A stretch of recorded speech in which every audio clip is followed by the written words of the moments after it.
Rise of nationalism in Europe, कि इसमें हम लोग को यही देखना है कि एक नेशन स्टेट का फॉर्मेशन कैसे हुआ और नेशन स्टेट के फॉर्मेशन में जो नेशनलिज्म का जो मेन जो होता है ना कि मेन उसके पीछे जो जो जिसको बोलते हैं बैकिंग, वो किसका था? नेशनलिज्म का था। अगर अंदर से तुमको फीलिंग नहीं आया है कि नेशनलिज्म कुछ कोई चीज़ है या फिर कुछ कोई भी चीज़ है, तो तुम क्या है नेशन स्टेट का फॉर्मेशन नहीं कर पाओगे। जैसे लास्ट में क्या है, इटली का फॉर्मेशन होता है, जर्मनी का फॉर्मेशन होता है। क्यों फॉर्मेशन होता है? कोई ना कोई कारण तो रहा होगा फॉर्मेशन होने के कारण।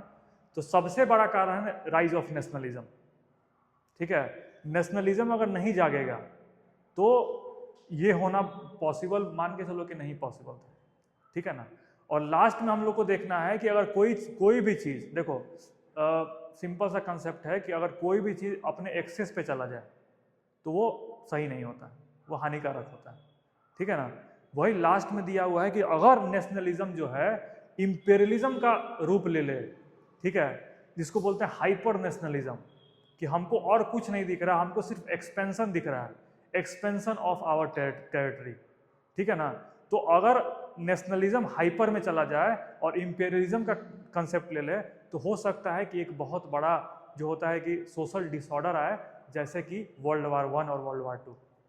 ठीक है ना। लास्ट में तुमको दिया है नेशनलिज्म और इंपेरियलिज्म, एंड इंपेरियलिज्म इसीलिए दिया है कि नेशनलिज्म जो है इतना बढ़ गया कि वो इंपेरियलिज्म का रूप ले लिया।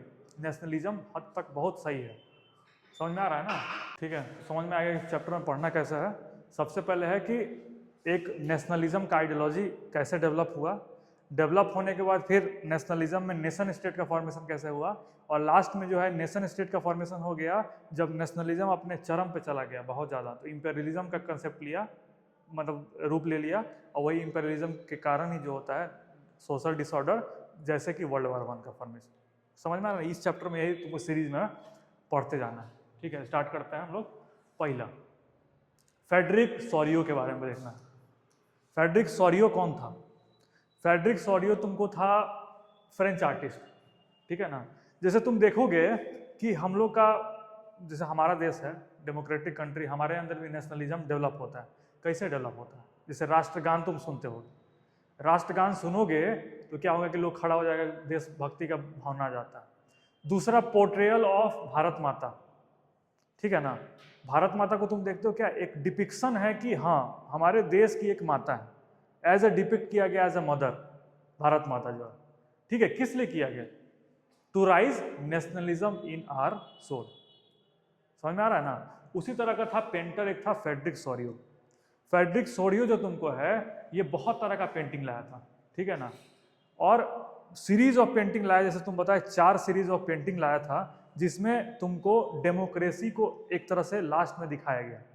ठीक है ना, कि डेमोक्रेसी में डेमोक्रेटिक फॉर्म ऑफ गवर्नमेंट अगर है या फिर इलेक्टेड फॉर्म ऑफ गवर्नमेंट है तो उसमें क्या हो सकता है, थ्रू हिज पेंटिंग। ठीक है, पेंटिंग के थ्रू ये बताया। समझ में आ रहा है ना? तो ये बोला कि he is a French artist who presented a series of painting in 1948। ठीक है ना। दूसरा, he visualise the world of social and democratic republic. ये कैसे विजुअलाइज किया है कि वर्ल्ड जो है वो सोशल और डेमोक्रेटिक रिपब्लिक है। ठीक है, कैसे विजुअलाइज किया है? Social and democratic republic. ठीक है। Sorrieu's the people of world are grouped as distinct nation, leading the procession are the USA and Switzerland which is followed by France and Germany. इसमें देखो दिखाया क्या क्या है कि नेशन का को दिखाया गया है। ठीक है, कि अलग अलग नेशन का फॉर्मेशन हुआ है। समझ में आ रहा है? तो फ्रेडरिक सोरियो के बारे में पता होना चाहिए, क्वेश्चन कभी पूछता है शॉर्ट नोट्स में। ठीक है ना। तो फ्रेडरिक सोरियो कौन था? फ्रेंच आर्टिस्ट था। इसका सीरीज ऑफ पेंटिंग आया था, कब आया था? 1948 में आया था, सॉरी 1848 में आया था। और फिर तुमको ये क्या चीज़ विजुअलाइज किया था? सोशल डेमोक्रेटिक रिपब्लिक जो होता है वो उसको विजुअलाइजेशन किया था as a nation state. Different different nation को है, नेशन स्टेट को है, ये विजुअलाइज किया था। ठीक है, आगे चलते हैं। अब पढ़ेंगे सबसे बढ़िया चीज, फ्रेंच रिवॉल्यूशन। फ्रेंच रिवॉल्यूशन के बारे में थोड़ा सा किसी को कुछ आइडिया हो बताओ, किस लिए हुआ था, क्यों हुआ था, और फिर उसका मेन जो होता है कि कंक्लूजन क्या था फ्रेंच रिवॉल्यूशन। फ्रांस की क्रांति। क्या था फ्रेंच रिवॉल्यूशन? लुई 16 के बारे में जानते हो? कौन था? राजा था। और क्या करता था? ऑटोक्रेटिक फॉर्म ऑफ गवर्नमेंट उस समय था, और मतलब बहुत खराब स्थिति था। देखो वहाँ पे क्या हुआ था कि पहले एक जिसको बोलते हैं हंगर टाइप का होता है सिचुएशन, या फिर तुमको ड्राउट टाइप ऑफ सिचुएशन होता है, वो आया, ठीक है। और आने के कारण क्या हुआ कि वो मिसमैनेजमेंट ऐसा किया कि वहाँ पे खाने का शॉर्टेज हो गया।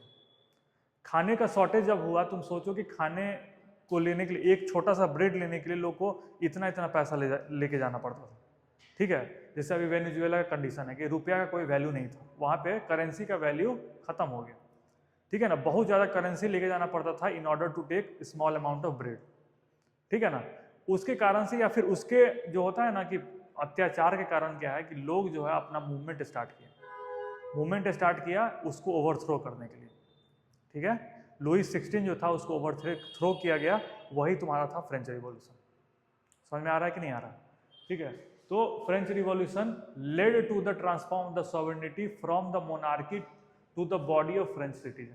यहाँ पे तुमको पावर कहाँ से कहाँ चला गया फ्रेंच रिवॉल्यूशन में, कि जो मोनार्की था, लुई 16 था, उसके हाथ से पावर लिया गया और किसके पास चला गया?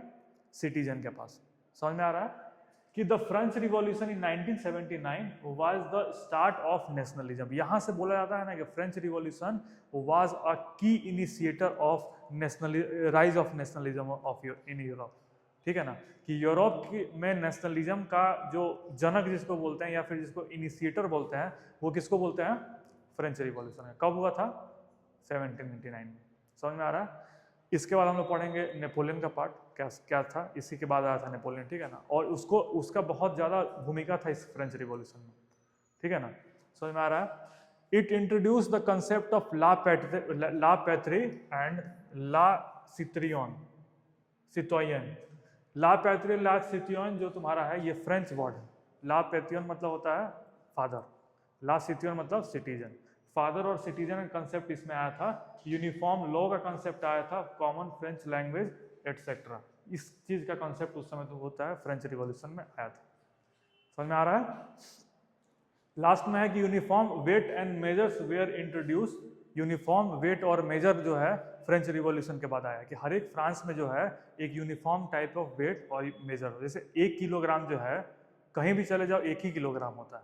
1 सेंटीमीटर या 1 मीटर कहीं भी चले जाओ 1 ही मीटर होता है। वो कंसेप्ट जो होता है यूनिफॉर्मिटी का, वो फ्रेंच रिवॉल्यूशन के बाद आया था। ये समझ में आ रहा है कि नहीं आ रहा? लास्ट में है कि new French flag the tricolour was chosen to be replaced the formal royal standard. अब देखो सिंपल सा चीज है, फ्रेंच रिवॉल्यूशन में छोटा सा क्वेश्चन पूछेगा कि फ्रेंच रिवॉल्यूशन कब आया था? 1789 में आया था। क्या हुआ था उसमें कि लुई 16 जो था मोनार्क था, उसको डिथ्रोन कर दिया था। तो पावर जो है कहां से कहां ट्रांसफॉर्म हो गया था? जो तुम्हारा मोनार्की से चला गया था कहां? फ्रेंच सिटीजन के पास। समझ में आ रहा है? उसमें क्या क्या चेंज हुआ था जब फ्रेंच रिवॉल्यूशन आया, उसके बाद क्या क्या फ्रांस में चेंज आया, ठीक है। तो फ्रांस में पहला चेंज क्या आया कि पावर का जो होता है चेंजिंग, पावर जो कहां से कहां चला गया? मोनार्की से सिटीजन के पास। सेकंड जो होता है कि यहाँ पे एक यूनिफॉर्म कॉमन लॉ लाया गया था सिटीजन लोगों के लिए। यूनिफॉर्म कॉमन लॉ किसके लिए लाया गया था? सिटीजन के लिए, कि सब लोग मेरे लिए बराबर, इक्वालिटी के लिए। लास्ट में है कि यूनिफॉर्म वेट एंड मेजर। अगर इसको याद कर, ला पैत्रा और ला, फिर तुमको सित्रियन अगर याद करना है तो तुम कर सकते हो, ठीक है ना। ये सारा चीज है फ्रेंच रिवॉल्यूशन का सारा चीज। समझ में आ रहा है? लास्ट में चलते हैं अब इसको, एक दो पॉइंट और छूटा होगा। हाँ, when the news of events in France reached the different cities of the Europe, students and other members of the educated middle class began to setting up Jacobin club। ठीक है, जैकोबिन क्लब क्या था कि मतलब जितने भी आगे जब चलोगे तो पढ़ोगे इंटेलेक्चुअल्स लोग या फिर मिडिल क्लास जो होता है, ठीक है, जो पढ़े लिखे लोग थे, जो पढ़े लिखे लोग थे, वो क्या हुआ कि एक जगह बैठे और एक क्लब का फॉर्मेशन किए जिसको हम लोग बोलते हैं जैकोबिन क्लब। वो कब बना था? फ्रांस में बना था आफ्टर फ्रेंच रिवॉल्यूशन, ठीक है ना। और वो जैकोबिन क्लब का काम क्या था कि जहां जहां नेशन स्टेट नहीं बना हुआ है, जहां जहां नेशनलिज्म का भावना नहीं है, एक तरह से प्रमोट करने का काम जैकोबिन क्लब करता था, ठीक है ना। अब जैसे मान के चलो तुम्हारे यहाँ का कोई अच्छा चीज़ है, तुम एक क्लब बना लिए, दूसरे देश में जाके बोलोगे कि मेरे यहाँ ये अच्छा होता है वो अच्छा होता है, तो वहाँ का भी देश तो बोलेगा कि भाई हमको भी ये सब चीज़ करना चाहिए।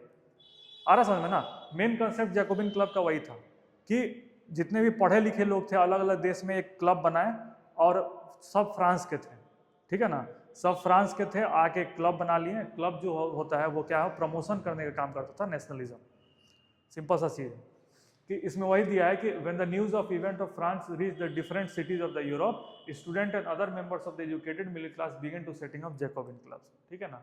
With the outbreak of the Revolutionary War, the French armies began to carry the idea of nationalism abroad. Napoleon set about introducing many of the reforms that had already introduced in France. देखो इसमें क्या हुआ कि जब war break हुआ, इस पहले तो हो गया कि कहाँ कहाँ कैसे कैसे हुआ था, तो पहले बोला कि जैकोबिन क्लब से जो नेशनलिज्म का भावना था अलग अलग देशों में गया, ठीक है। दूसरा क्या था कि वॉर में, कि जब फ्रांस का सैनिक जाता था लड़ाई करने के लिए, तो एक कंसेप्ट लेके जाता था कि हमारे यहाँ ऐसे भी होता है, ठीक है ना, कि मोनार्की हमारे यहाँ नहीं चलता है, सबको बराबर का हिस्सेदारी मिला हुआ है, सबको बराबर इक्वालिटी मिला हुआ है। तो ये दूसरा नेशनलिज्म का भावना कहाँ हो गया, तुमको फ्रेंच आर्मी लेके डिस्ट्रीब्यूट करती थी दूसरे जगह पे। ये समझ में आ रहा है कि नहीं आ रहा, ठीक है। ये फ्रेंच रिवॉल्यूशन में यही पढ़ना था। कब हुआ था, 1789 में। क्या हुआ था उस फ्रेंच रिवॉल्यूशन में, हाँ, के पास आ गया था, ठीक है ना। और उसका क्या कि और दो तीन चीज़ क्या क्या हुआ था, मतलब डेवलपमेंट फ्रांस में, ठीक है। वेट एंड मेजर नया तरीके का आया, ला सिट्रियन ला पैट्रिया, इसको लाया गया द फादर एंड द तुमको सिटीजन का कंसेप्ट आया था वहाँ पर। समझ में आ रहा है। डेमोक्रेटिक फिर तुम क्या होता है कि डेमोक्रेटिक इलेक्टेड गवर्नमेंट को जो होता है वो प्रमोशन दिया गया था। समझ में आ रहा है, आगे चलते हैं। बहुत इंपॉर्टेंट है नेपोलियन कोड, क्वेश्चन पूछता है हमेशा हमेशा आते रहता है नेपोलियन कोड के बारे में। नेपोलियन कोड क्या था, कुछ आइडिया है? क्या था नेपोलियन कोड?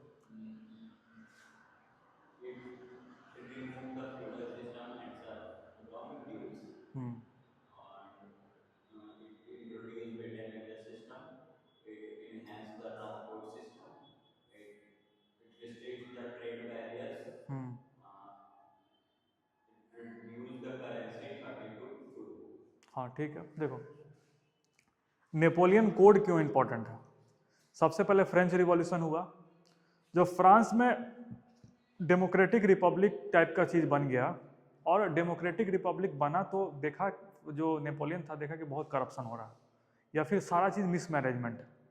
समझ में आ रहा है ना, सारा चीज़ मिसमैनेजमेंट है, कोई भी चीज़ प्रॉपर वे में नहीं हो पा रहा है। क्योंकि देखो उस समय जो था इलेक्टेड गवर्नमेंट, या फिर जिसको डेमोक्रेसी बोलते हैं, डेमोक्रेसी उस समय फ्लरिश नहीं हो पाया था प्रॉपर वे में, ठीक है ना। जैसे आज हम लोग का पूरा सिस्टम एक तरह से बढ़िया से काम करता है, उस समय प्रॉपर सिस्टम जो है काम नहीं कर पा रहा था।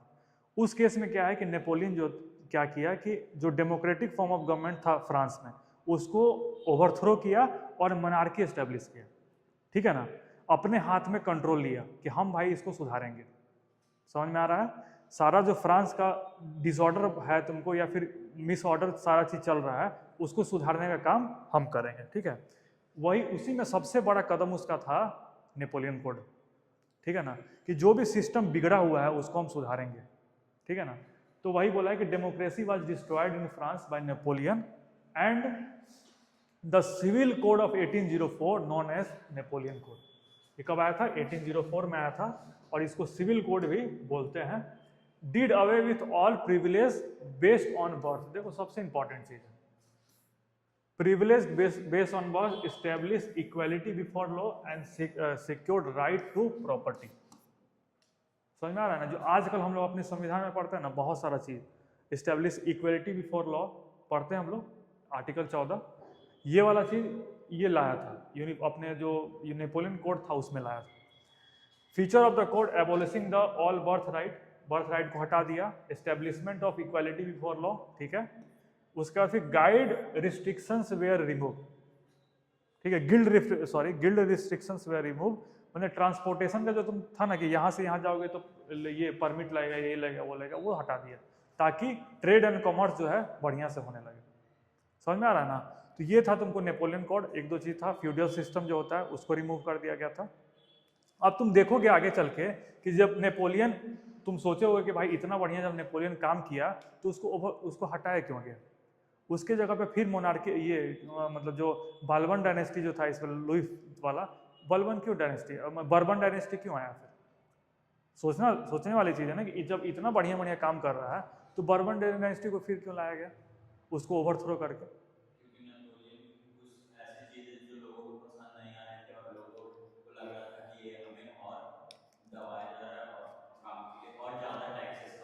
देखो वो तो ठीक है कि यहाँ पे जो तुमको है टैक्सेशन वगैरह बढ़ाया गया था, नेपोलियन के द्वारा टैक्सेशन बढ़ाया गया था। देखो सेंसरशिप कुछ कुछ किया गया था, लेकिन सबसे बड़ा कारण था तुमको फ्यूडल सिस्टम को हटाना।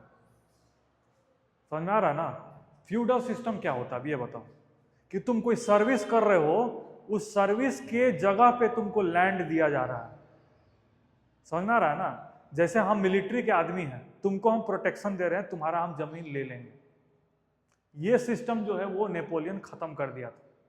अब एक चीज बताओ, जो लोग जमींदार टाइप के लोग हैं वो इसको पसंद करेंगे?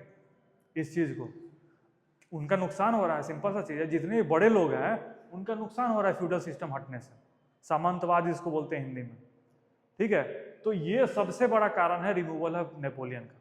नेपोलियन का हटने का सबसे बड़ा कारण है ये फ्यूडल सिस्टम। और जो सेकंड सिस्टम जो था कि कुछ कुछ ऐसा एक्सट्रीम स्टेप ले लिया था, जैसे कि सेंसरशिप करना, कोई इसके खिलाफ में बोलेगा तो उसको हम बंद कर देंगे, ठीक है ना?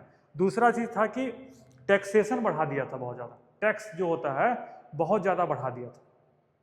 इस कारण से क्या हुआ कि बाद में चल के कि 4 देश मिला, 4 या 5 देश आया, और मिलने के बाद फिर क्या, नेपोलियन को हटा के और फिर बर्बन डायनेस्टी का तुमको स्थापित किया।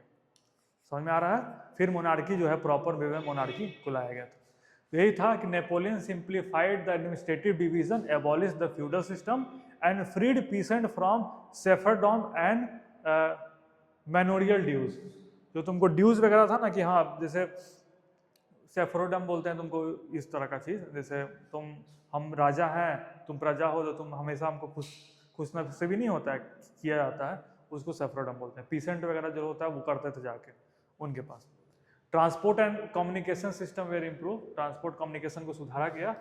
However in area conquered the reaction of local population to the French rule were mixed. Initially the French armies were welcomed as harbingers of liberty, कि माने लिबर्टी के ये लोग मतलब दूत हैं, नहीं होता है कि बहुत बढ़िया आदमी लोग हैं, पहले बहुत वेलकम किया गया, बाद में फिर इनको बोला गया कि नहीं नहीं तुम भी वही हो, तुम्हारा भी वही, तुम भी एक्सटॉर्शन हमसे कर रहे हो, तुम भी टैक्स बढ़ा रहे हो, तुम भी ये कर रहे हो, वो कर रहे हो, ठीक है? यही हुआ था तुम्हारा नेपोलियन के साथ। But the initial enthusiasm soon turns to the hostility as it becomes clear that the new administrative arrangement did not go hand in hand with political freedom. समझ में आ गया?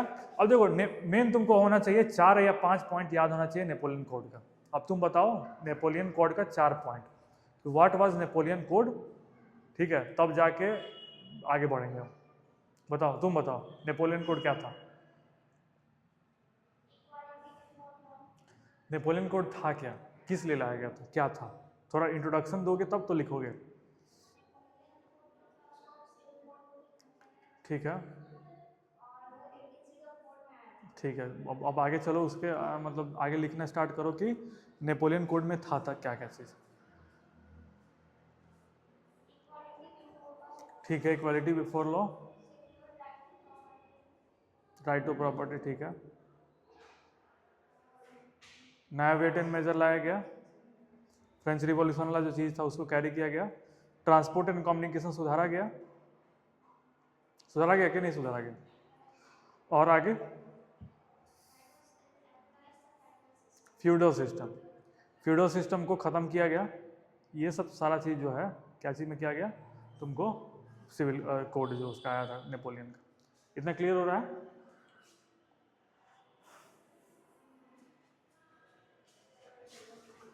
The making of nationalism in Europe, ठीक है? The aristocracy and the new middle class, पढ़ना है हम लोग। अब सबसे पहले बताओ कि एरिस्टोक्रेसी किसको बोलते हैं? एरिस्टोक्रेट किसको बोलते हैं? Ruling class. जो रूलिंग क्लास होता है उसको क्या बोलेंगे? एरिस्टोक्रेट। दूसरा दिख रहा है तुमको न्यू मिडिल क्लास, ये किसको बोलता है? बिजनेसमैन, पीजेंट्स फार्मर नहीं। देखो हुआ क्या था कि उसी समय में आफ्टर फ्रेंच रिवॉल्यूशन देखोगे तुम 1750-60 के आसपास हेवी इंडस्ट्रियलाइजेशन हुआ था यूरोप में, बहुत ज़्यादा। इंडस्ट्रियलाइजेशन जब होता है तो लोग अपने गांव छोड़ छोड़ के कहाँ पे आते हैं? टाउन में आते हैं ना, अर्बनाइजेशन होता है। टाउन में आते हैं तो टाउन में एक छोटा सा क्लस्टर डेवलप होता है जहाँ पे लोग प्रमोशन ज़्यादा करते हैं एजुकेशन को प्रॉपर वे में, है ना। तो ये जो मिडिल क्लास था वो एजुकेटेड क्लास था, और ये बना कैसा था? Due to industrialisation. समझ में आ रहा है? इसके पास अवेयरनेस था, इसके पास पैसा था, इसके पास नॉलेज था, सारा चीज था। समझ में आ रहा है ना? ये था तुमको न्यू मिडिल क्लास उस समय का। तो एरिस्टोक्रेसी था क्या? Politically as well as socially aristocrats were dominants as far as the population was concern, mainly the ruling class. Aristocrat में कौन सा आता था? जनरली जो क्राउन से रिलेटेड है, जो तुमको रूलिंग क्लास है, वही तुमको एरिस्टोक्रेसी में आता था। ये समझ में आ रहा है?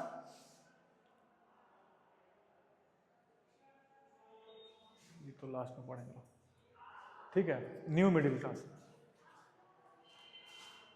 Since industrialization in Europe, a new social class known as working class emerged. Industrialisation के बाद एक नया क्लास का डेवलपमेंट हुआ, उसको हम क्या बोलते हैं? Working class. It included artisans, industrialist, businessman and so on.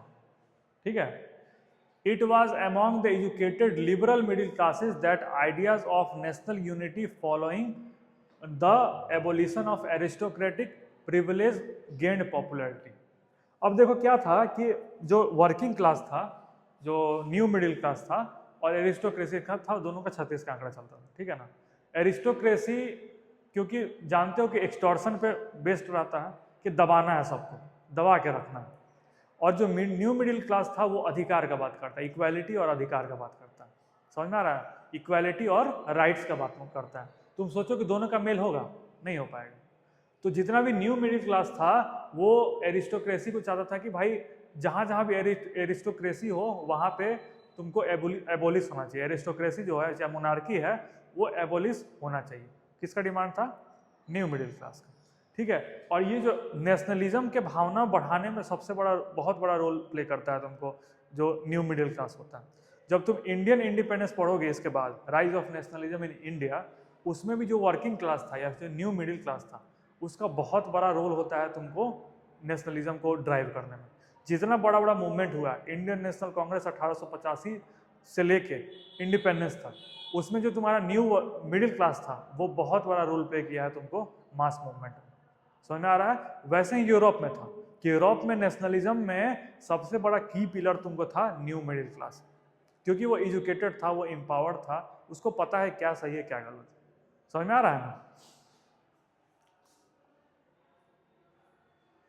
What did liberal nationalism stand for? अब एक चीज बताओ, लिबरल नेशनलिज्म किसको बोलते हैं? लिबरल नेशनलिस्ट किसको बोलते हैं? बताओ, कॉन्सेप्ट क्लियर करते चलो सारा चीज क्या होता है। What is liberal nationalist?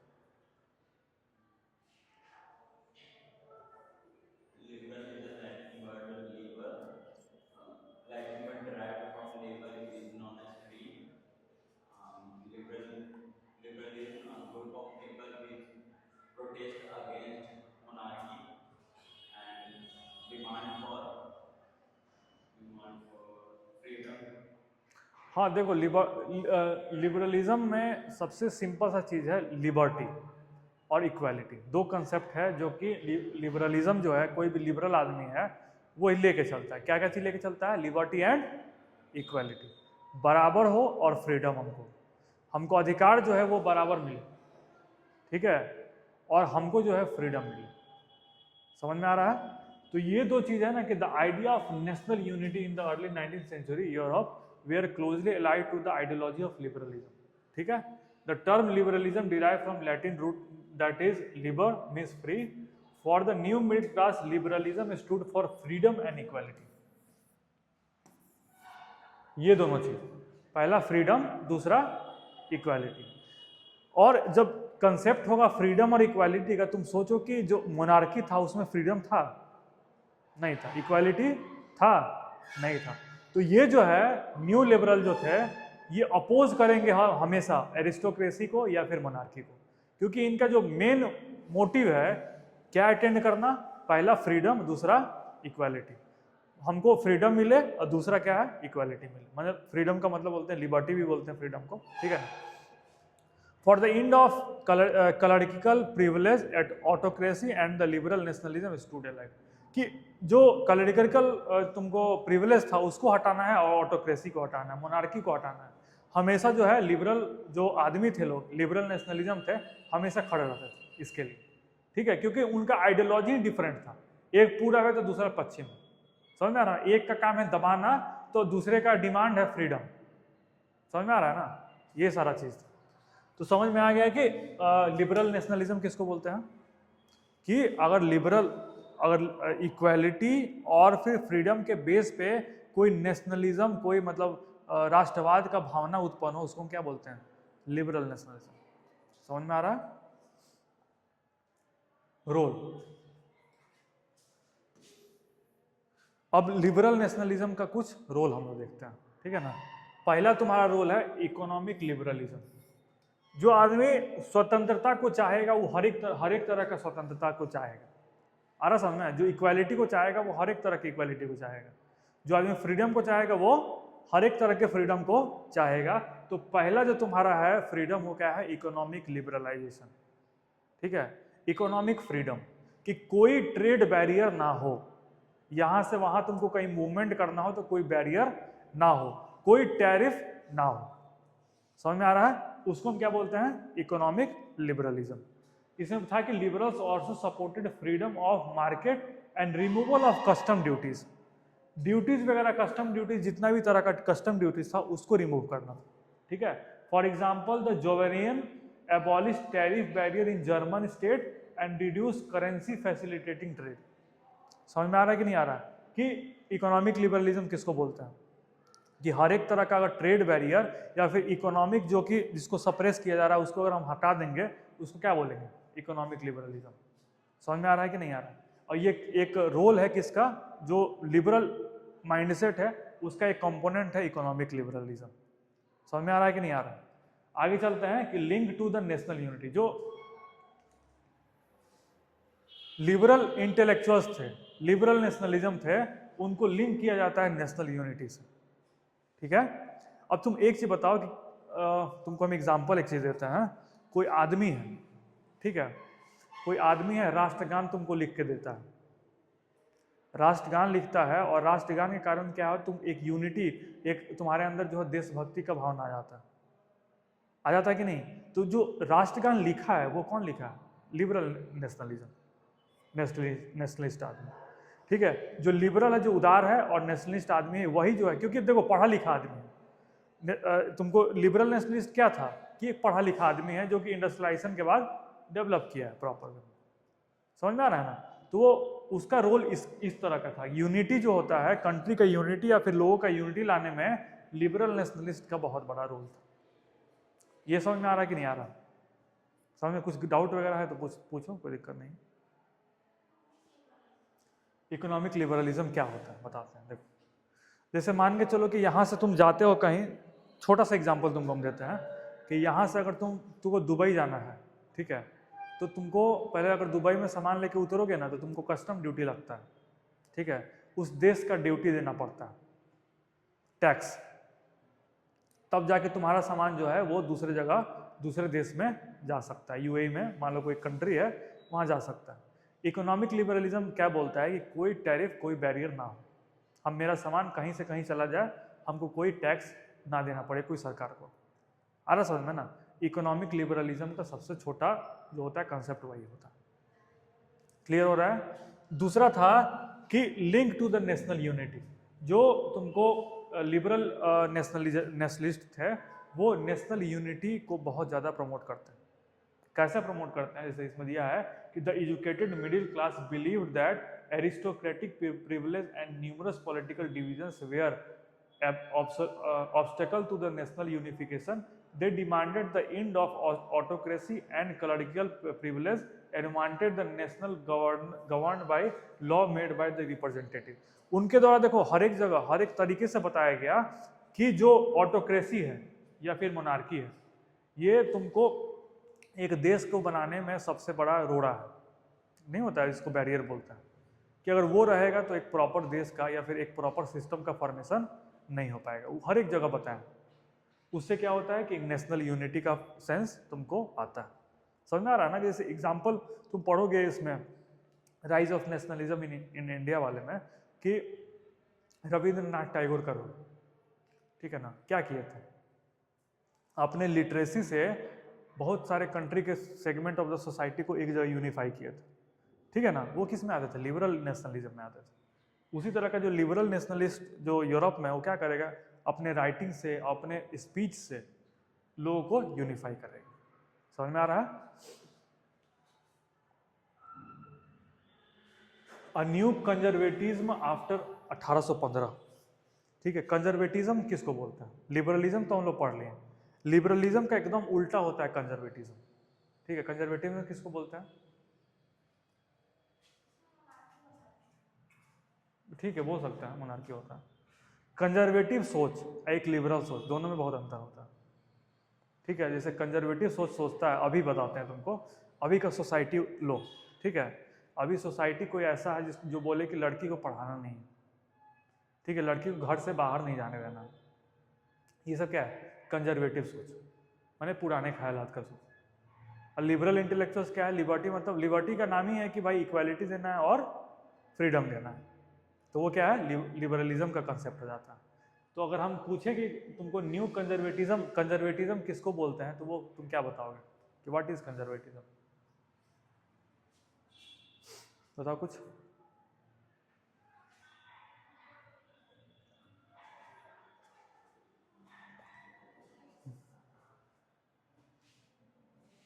Conservatism क्या होता है? अरे वह ठीक है, वही अरिस्टोक्रेसी को ही, ठीक है ना। जहाँ पे देखो कंजर्वेटिज्म किसको, चर्च की महानता रहे, चर्च जो बोले वही हो, आ रहा समझ में ना, कोई मतलब संविधान नहीं, जो बाइबल बोल रहा है वही हो, चाहे कोई जो धार्मिक ग्रंथ बोल रहा है वही हो, उसको क्या बोलते हैं? कंजर्वेटिज्म वाला सिस्टम में आता है। देखो 1815 में क्या हुआ था, 1815 के बाद वाला कंजर्वेटिज्म में, जब नेपोलियन हार गया, ठीक है, नेपोलियन को लोग हटा दिया, और फिर तुमको जो बर्बन डायनेस्टी था उसका मतलब वो जाके स्थापित हो गया फ्रांस में। उस केस में क्या हुआ ना कि एक नया कंजर्वेटिव एक समाज का उदय हुआ था, उसको बोलते हैं तुमको न्यू कंजर्वेटिव, ठीक है ना।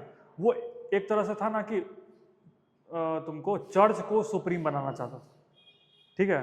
कोई डिसीजन लिया जाए तो on the basis of church के डिसीजन पे लिया जाए। समझ में आ रहा है ना कि हर एक चीज में घूम फिर के चर्च आए, माने धर्म आए।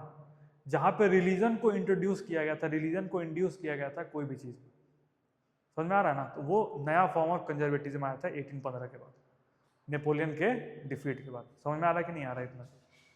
Following the defeat of Napoleon in 1815, European governments were driven by the spirit of conservatism. Conservatism believed that established traditional institutions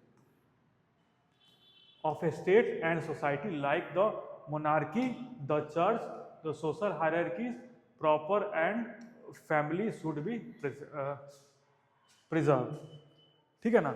इसमें देखो कंजर्वेटिव आइडियोलॉजी क्या है? पहला मोनार्की है कि राजा को एस्टेब्लिश करेंगे, दूसरा क्या है? चर्च का, घूम फिर के रिलीजन आएगा, चर्च आएगा, हर एक जगह कहीं डिसीजन देना होगा, कौन डिसीजन लेगा? चर्च डिसीजन लेगा, ठीक है ना। उसका सोशल हायरार्की, माने सोशल का इक्वालिटी नहीं हो रहा है, सोशल का डिवीजन हो रहा है, सोसाइटी जो है उसमें डिवीजन हो रहा है, उसको सपोर्ट करता है क्या? कंजर्वेटिज्म। दूसरा है social hierarchies and property and family should be preserve. जो तुमको रॉयल फैमिली था उसको प्रिजर्व करना है, बाकी लोग से मतलब नहीं है, इसको सिर्फ रॉयल वाले आदमी से मतलब। समझ में आ रहा है? तो ये कंजर्वेटिव आइडियोलॉजी होता है। New conservative ideas was to strengthen the traditional institution such as monarchy. इसका मेन जो था तुमको कंजर्वेटिव आइडिया क्या था कि मोनार्की को एस्टेब्लिश करना। समझ में आ रहा है कि नहीं? अगर तुमसे कोई पूछे कि what was the new conservatism after 1815, क्या बताओ? 2-3 पॉइंट बताओ।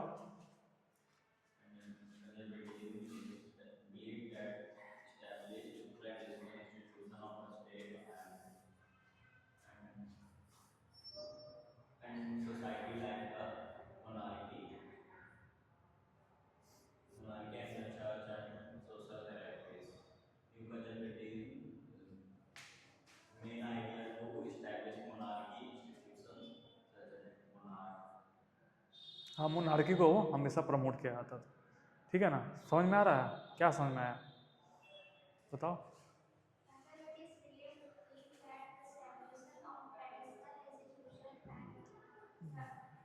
Such as monarchies, social hierarchies। ठीक है, तो तुम देख के बोल दिया, अपने से बताओ ना कुछ, क्या याद हुआ है?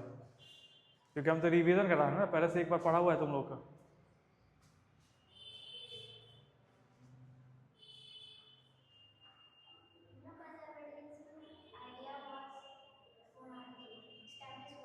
एस्टेब्लिशमेंट ऑफ मोनार्की, ठीक है। दूसरा पॉइंट,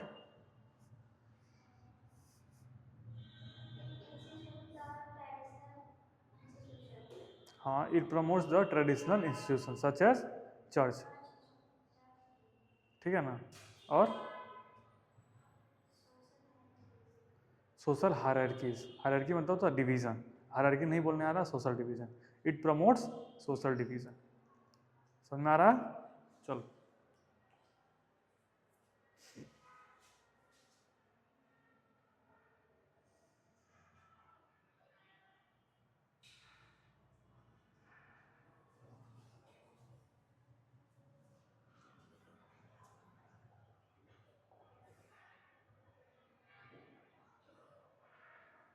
चलो ठीक है, इसको उड़ाने दो, आगे चलते हैं।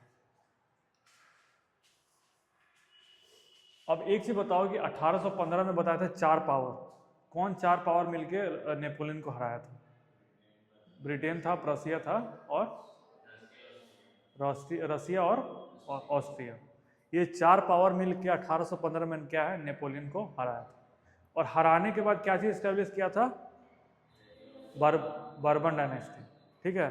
बर्बन डायनेस्टी को जो है वो स्टेब्लिश किया गया। और जो सेटलमेंट हुआ था तुमको वियना में, उसको हम क्या बोलते हैं? ट्रीटी ऑफ वियना, ठीक है। इस स्लाइड में ये 3 चीज इंपॉर्टेंट है। समझ में आ रहा है? कौन कौन से देश मिलके नेपोलियन को हराए थे? 4 देश, कौन कौन से थे? ऑस्ट्रिया, ठीक है ना। और उनके बीच में एक सेटलमेंट एग्रीमेंट हुआ, उसको हम क्या बोलते हैं? Treaty of Vienna. और इस ट्रीटी ऑफ वियना में क्या हुआ था? Establishment of Bourbon dynasty, restoration of Bourbon dynasty. समझ में आ रहा है? A series of states were set up on the boundary. और दूसरा चीज देखो, बहुत इंटरेस्टिंग एक चीज हुआ था कि जैसे ये फ्रांस हो गया एग्जाम्पल, फ्रांस है, इसमें क्या हुआ कि बर्बन डायनेस्टी को एस्टेब्लिश कर दिया गया। और एक जो होता है कि साइड साइड में पेरीफेरी में इसके अलग अलग स्टेट्स का फॉर्मेशन किया गया, ठीक है, जो कि इन चारों देशों के द्वारा कंट्रोल किया जाता था। क्यों किया गया? ताकि फ्रांस का एक्सपेंशन ना हो सके।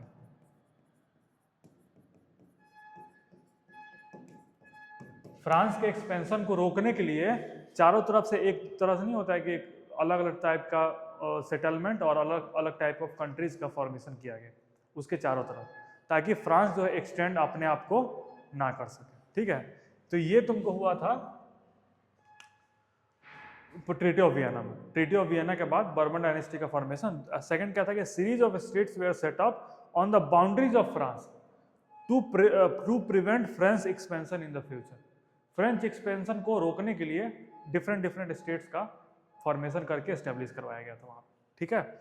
The main intention was to restore the monarchies that had been overthrown bye Napoleon and created new conservative order in the Europe.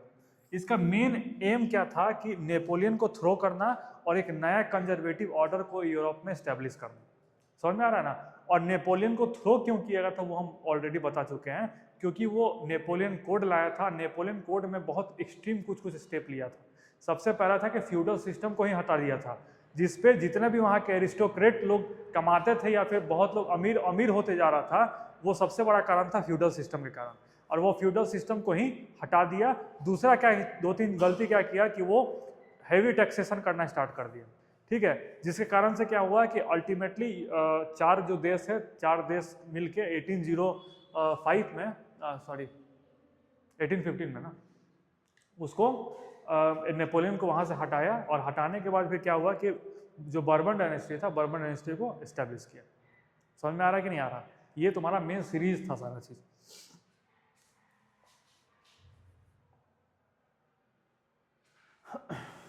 Conservative regime set up इन 1850, 1815 में कौन सा कंजर्वेटिव रिजीम सेट हुआ।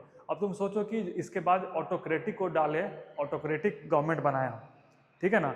Bourbon dynasty जो था वो किस तरह का गवर्नमेंट था, डेमोक्रेटिक था कि मोनार्कियल था, मोनार्कियल था। तो it was an autocratic in nature, autocratic form of government था, ठीक है। They did not tolerate criticism.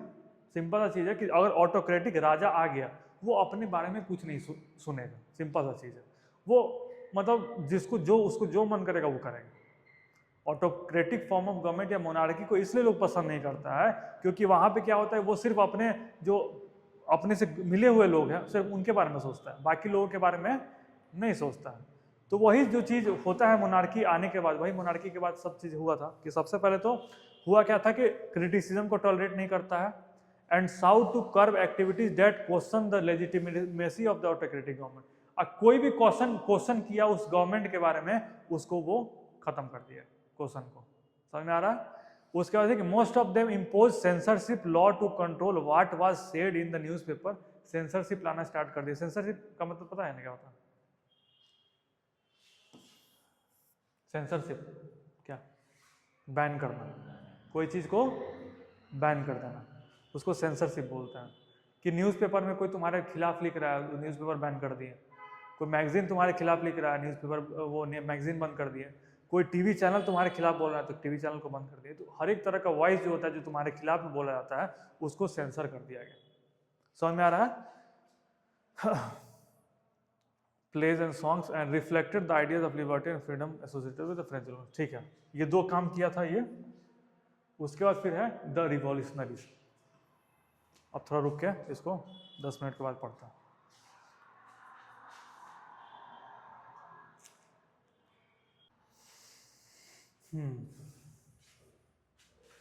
अब अगला टॉपिक है द रिवॉल्यूशनरीज, स्वतंत्रता सेनानी के बारे में पढ़ना है। ठीक है, जो रिवॉल्यूशन करता है मतलब उसी को रिवॉल्यूशनरीज बोलते हैं। रिवॉल्यूशन किसको बोलते हैं? कोई चीज़ को चेंज करने के लिए और कोई लोग एजिटेट करता है या फिर उसको कोई फोर्स करता है तो उसको हम क्या बोलते हैं? रिवॉल्यूशनरीज बोलते हैं। ठीक है ना। तो इसमें पढ़ेंगे वही कि रिवॉल्यूशनरीज का उदय और रिवॉल्यूशनरीज का उदय और उस रिवॉल्यूशनरीज के कारण नेशन स्टेट का फॉर्मेशन होगा। ठीक है, तो रिवॉल्यूशनरीज में था कि during the year of following 1850 the fear of repression drop many liberal nationalist underground. कि लोगों को इतना डर लगने लगा 1815 के बाद कि जितना भी लोग लिबरल नेशनलिस्ट लोग उदय हुए थे 1815 के पहले, वो लोग सब लोग अंडरग्राउंड जाना स्टार्ट हो गए कि अगर हम क्रिटिसाइज करेंगे तो मेरा तो न्यूज़पेपर को बैन किया ही जाएगा, साथ में हो सकता है एग्जीक्यूशन भी हम लोग का कर दिया जाए। एग्जीक्यूशन का मतलब होता है कि मार देना। ठीक है, कि अगर राजा के खिलाफ तुम कुछ बोलोगे तो तुमको मार दिया जाएगा। सिंपल सा चीज़ है। तो इसके डर से क्या है कि जितने भी लिबरल इंटेलेक्चुअल थे, लिबरल नेशनलिस्ट थे, वो अंडरग्राउंड होने लगे। ठीक है, लेकिन अंडरग्राउंड तुम कितने दिन तक रहोगे? अंडरग्राउंड रहोगे तो कुछ ना कुछ तो करोगे वहाँ पे रह के। ठीक है, इंडिया वाला भी तुम सिंपल सा चीज़ देखोगे कि जब जब अंडरग्राउंड हुआ है तब तब रिवॉल्यूशन जो है और पीक पे पहुँचा है इंडिया वाले केस में। ठीक है ना। तो वही था तुमको कि जब जब रिवॉल्यूशनरी जो अंडरग्राउंड गए हैं तब से वो क्या हुआ है कि ठीक है, आप बाहर में हमको सेंसरशिप कर दिए हैं, बाहर में आप रोक लगा दिए हैं कि ठीक है तुमको बात नहीं करना है, 5 लोग के बीच में बात नहीं करना है, तुमको कुछ पब्लिश नहीं करना है। अंडरग्राउंड तो हम कर सकते हैं ना, ठीक है ना। तो अंडरग्राउंड में सबसे इंपॉर्टेंट चीज है सीक्रेट सोसाइटी का फॉर्मेशन करना। क्या चीज? सीक्रेट सोसाइटीज का फॉर्मेशन करना। सीक्रेट सोसाइटी ऐसा है कि मतलब सोसाइटी बना हुआ है लेकिन कोई गवर्नमेंट अप्रूवल नहीं है, फिर किसी गवर्नमेंट वाले ऑफिशियल को पता नहीं है कि वहाँ पे कोई चीज़ ऑर्गेनाइजेशन रन हो रहा है। समझ में आ रहा है कि अंडरग्राउंड कोई चीज़ काम हो रहा है, लोगों को पता नहीं है। और वो सीक्रेट सोसाइटी का एक ही उद्देश्य था, नेशन स्टेट का फॉर्मेशन करना। नेशन स्टेट का फॉर्मेशन करना इसका एक उद्देश्य बचा लास्ट में। जिसे तुम जब पढ़ोगे तो हम लोग में जब नेशनलिज्म और इन इंडिया में पढ़ोगे तो पहले हम लोग डिमांड किए थे डोमिनियन स्टेटस का, ठीक है। डोमिनियन स्टेटस दे दीजिए, ब्रिटिश साहब डोमिनियन स्टेटस दे दीजिए, लेकिन ब्रिटिश साहब डोमिनियन स्टेटस नहीं दिए तो हम लोग बोले कि चलो अब हम पूर्ण स्वराज जाते हैं, हम लोग कंप्लीट इंडिपेंडेंस की तरफ चले जाते हैं, ठीक है ना। वही होता है, जितना सप्रेसल होगा उतना है कि मतलब नहीं होता, एक्सट्रीम जो होता है वो लोग डिमांड करने लगता है। तो इसमें क्या है कि रिवॉल्यूशनरीज को दबाया गया, वो रिवॉल्यूशनरी जो है सीक्रेट सोसाइटी का फॉर्मेशन किए और उनको ये लगा कि जब तक कोई एक नेशन स्टेट या फिर प्रॉपर अगर हम लोग नेशनलिज्म डेवलप नहीं कर पाएंगे तब तक ये मोनार्की और एरिस्टोक्रेसी से हम लोग को छुटकारा नहीं मिल पाएगा। सिंपल सी चीज़ कि जब तक नेशन स्टेट का कंसेप्ट नहीं आएगा, उसका फॉर्मेशन नहीं होगा और नेशनलिज्म नहीं आएगा, तब तक ये एरिस्टोक्रेसी और मोनार्की जो है हम लोग को ऐसे ही सप्रेस करते रहेंगे। सिंपल सा चीज़ है। तो रिवॉल्यूशनरी समझ में आया कि रिवॉल्यूशनरी कौन थे। इसमें सबसे इंपॉर्टेंट जो स्टार्ट करते हैं रिवॉल्यूशनरी के बारे में वो गॉस्पे मजीरिनी, ठीक है। गॉस्पे मजीरिनी कहाँ के थे? इटली के थे। और इनका जो था यूनिफिकेशन ऑफ इटली में इनका बहुत ज़्यादा योगदान था। जब तुम पढ़ोगे यूनिफिकेशन ऑफ इटली तो इनका नाम बार बार आएगा। समझ में आ रहा है? तो he become the member of secret society of the Carbonari as young as 24. He was sent into exile in 1831 for the exemption of the revolution in Liguria. He subsequently founded 2 more underground societies, ठीक है, young Italy इन मार्सेलिस और young Europe in Berne. ये objective में पूछ सकता है, ठीक है, कि 2 सीक्रेट सोसाइटी माजीरिनी के द्वारा कौन कौन सा सीक्रेट सोसाइटी था? पहला सीक्रेट सोसाइटी यंग इटली इन मार्सेलिस और फिर यंग यूरोप इन बर्न, ठीक है। ये समझ में आ रहा है? अब देखो इसमें एक चीज है एग्जाइल। एग्जाइल का मतलब क्या होता है?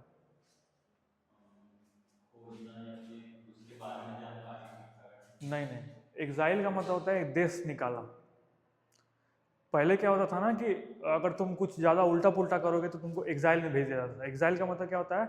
देश से बाहर कर दिया जाता है कि तुमको देश में आने का कोई अधिकार नहीं है, उसको एग्जाइल बोलते थे, ठीक है ना। तो ये सबसे देखा जाए तो इटली में माजीनी जो थे, माजीनी जो है वो इटली यूनिफिकेशन में सबसे बड़ा अहम भूमिका निभाते हैं और ये one of the major revolutionary थे यूरोप के। समझ में आ रहा है? इनके द्वारा 2 सीक्रेट सोसाइटी का फॉर्मेशन किया गया। पहला सोसाइटी का नाम क्या था? हाँ, यंग इटली इन मार्सेलिस। सेकंड, हाँ, यंग यूरोप इन बर्न।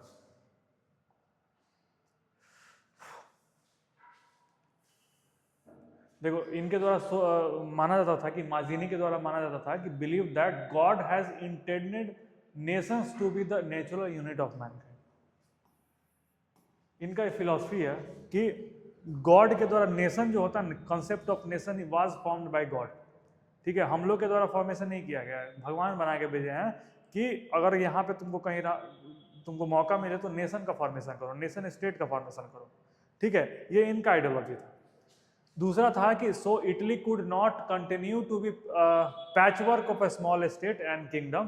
तो इनके लिए ये बोलते थे ना कि इसलिए जो इटली है वो छोटे छोटे किंगडम का से मिलकर नहीं बना रहेगा, एक यूनिफाइड जो होता है इटली बनना चाहिए, ठीक है। वहीं से ये कॉन्सेप्ट दिए थे अपना यूनिफिकेशन ऑफ इटली। समझ में आ रहा है? क्योंकि इनका मेन आइडियोलॉजी ही था कि एक नेशन स्टेट का फॉर्मेशन करना और nation state based on nationalism और जितने भी छोटे छोटे टेरिटरी हैं उनको मिला के एक बड़े से टेरिटरी का फॉर्मेशन करना। सिंपल सा चीज़। लास्ट में following his model secret societies were set up in Germany, France, Switzerland and Poland. Mazzini's relentless opposition to the monarchy and his vision of democratic republic frightened the conservative. यही था तुमको कि माजरीनी का concept क्या था कि जितने भी छोटे छोटे स्टेट हैं उनको यूनिफाई करके एक सिंगल स्टेट का फॉर्मेशन करना, नेशन स्टेट का फॉर्मेशन करना और नेशनलिज्म को उसके जो पब्लिक है उसके बीच में इंड्यूस करना। समझ में आ रहा है? माजरीनी जो है वो क्या थे, मतलब एक रिवॉल्यूशनरी थे जो कि दो सीक्रेट सोसाइटी का फॉर्मेशन किया था। उस सीक्रेट सोसाइटी का नाम क्या था? हाँ, the age of revolutions 1830 1845 48 sorry, important question आता है इस एज ऑफ रिवॉल्यूशन 1830 से लेकर 1848 तक। Revolutions were led by liberal nationalist belong to the educated middle class elite, most whom were professional, school teacher, clerk and members of the commercial middle class. The first upheaval took in the France in July 1830. The Bourbon kings who had been restored to power during the conservative reactions after 1815 were now overthrown by liberal revolutionaries. इसमें देखो हुआ तो क्या था ना कि जब as of revolution start होता है कहाँ से? फ्रांस से स्टार्ट होता है, ठीक है। उस केस में कितना क्या था कि जो पहले बर्बन डायनेस्टी था जो कि मोनार्कियल था, उसमें जितने भी मिडिल क्लास थे जो कि जिनको जो अंडरग्राउंड हो गए थे 1815 के बाद, वो फिर से आए और आने के बाद फिर ओवरथ्रो किसको किए? बर्बन डायनेस्टी को। बर्बन डायनेस्टी को ओवरथ्रो किए और फिर overthrow the liberal revolutionary who installed the constitutional monarchy with Louis Philippe as his head. और क्या चीज का फॉर्मेशन किए? Liberal revolutionary who install the constitutional monarchy. और उसके राजा कौन थे? लुई फिलिप, उसके हेड जो है। और कॉन्स्टिट्यूशनल मोनार्की किसको बोलते हैं? पहले मोनार्की था, अब क्या हुआ? Constitutional monarchy. कॉन्स्टिट्यूशनल मोनार्की का मतलब क्या हुआ कि जो पावर होगा मोनार्क के पास वो कहाँ से आएगा? कॉन्स्टिट्यूशन से आएगा, संविधान से आएगा। और संविधान के ऊपर जो है, कॉन्स्टिट्यूशन के ऊपर जो है मोनार्क नहीं है। आ रहा समझ में ना? जैसे हम लोग का देश है, देश में हमारे संविधान के ऊपर कोई नहीं है, वैसे ही मोनार्की मानते हैं कि मोनार्की है, बट वहाँ पे जो है गाइडिंग प्रिंसिपल कौन है? कौन गाइड कर रहा है? तो तुमको ये कॉन्स्टिट्यूशन गाइड कर रहा है। सिंपल सा चीज़ है, समझ में आ गया कि रिवॉल्यूशन सबसे पहले स्टार्ट कहाँ पे हुआ? फ्रांस में हुआ। वहाँ पे जितने भी लिबरल इंटेलेक्चुअल्स लोग थे वो क्या हुआ कि आए, सीक्रेट सोसाइटी जो बनाए थे वो ऊपर आए। आने के बाद क्या हुआ कि तुमको जितने भी ये रिवॉल्यूशनरी थे मिलने के बाद फिर क्या है कि बर्बन डायनेस्टी को ओवरथ्रो किया। ओवरथ्रो करने के बाद मोनार्की, कॉन्स्टिट्यूशनल मोनार्की का फॉर्मेशन किए और बैठाए किसको? Louis Philippe as a king. समझ में आ रहा है? ये प्रोसेस हुआ स्टार्ट तुमको रिवॉल्यूशन का। सेकंड हो गया कि Greek war of independence. Greece का हम देखेंगे वॉर ऑफ इंडिपेंडेंस। इसके बारे में कुछ आइडिया है ग्रीक वॉर ऑफ इंडिपेंडेंस के बारे में?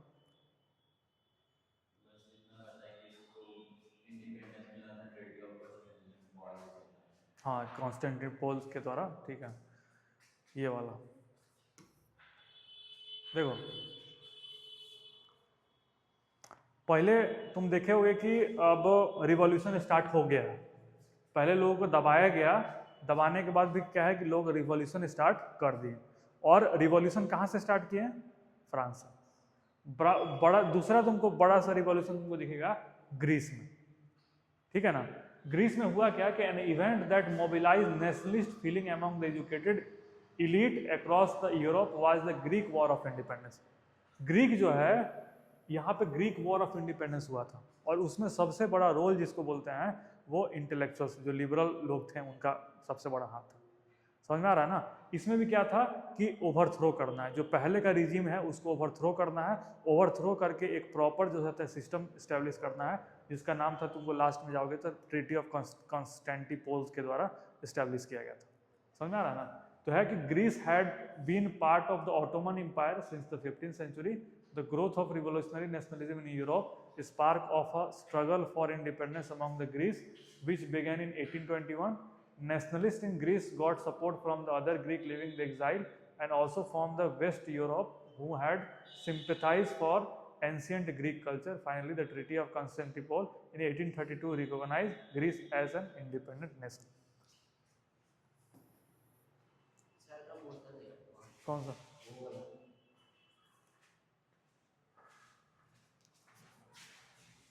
ये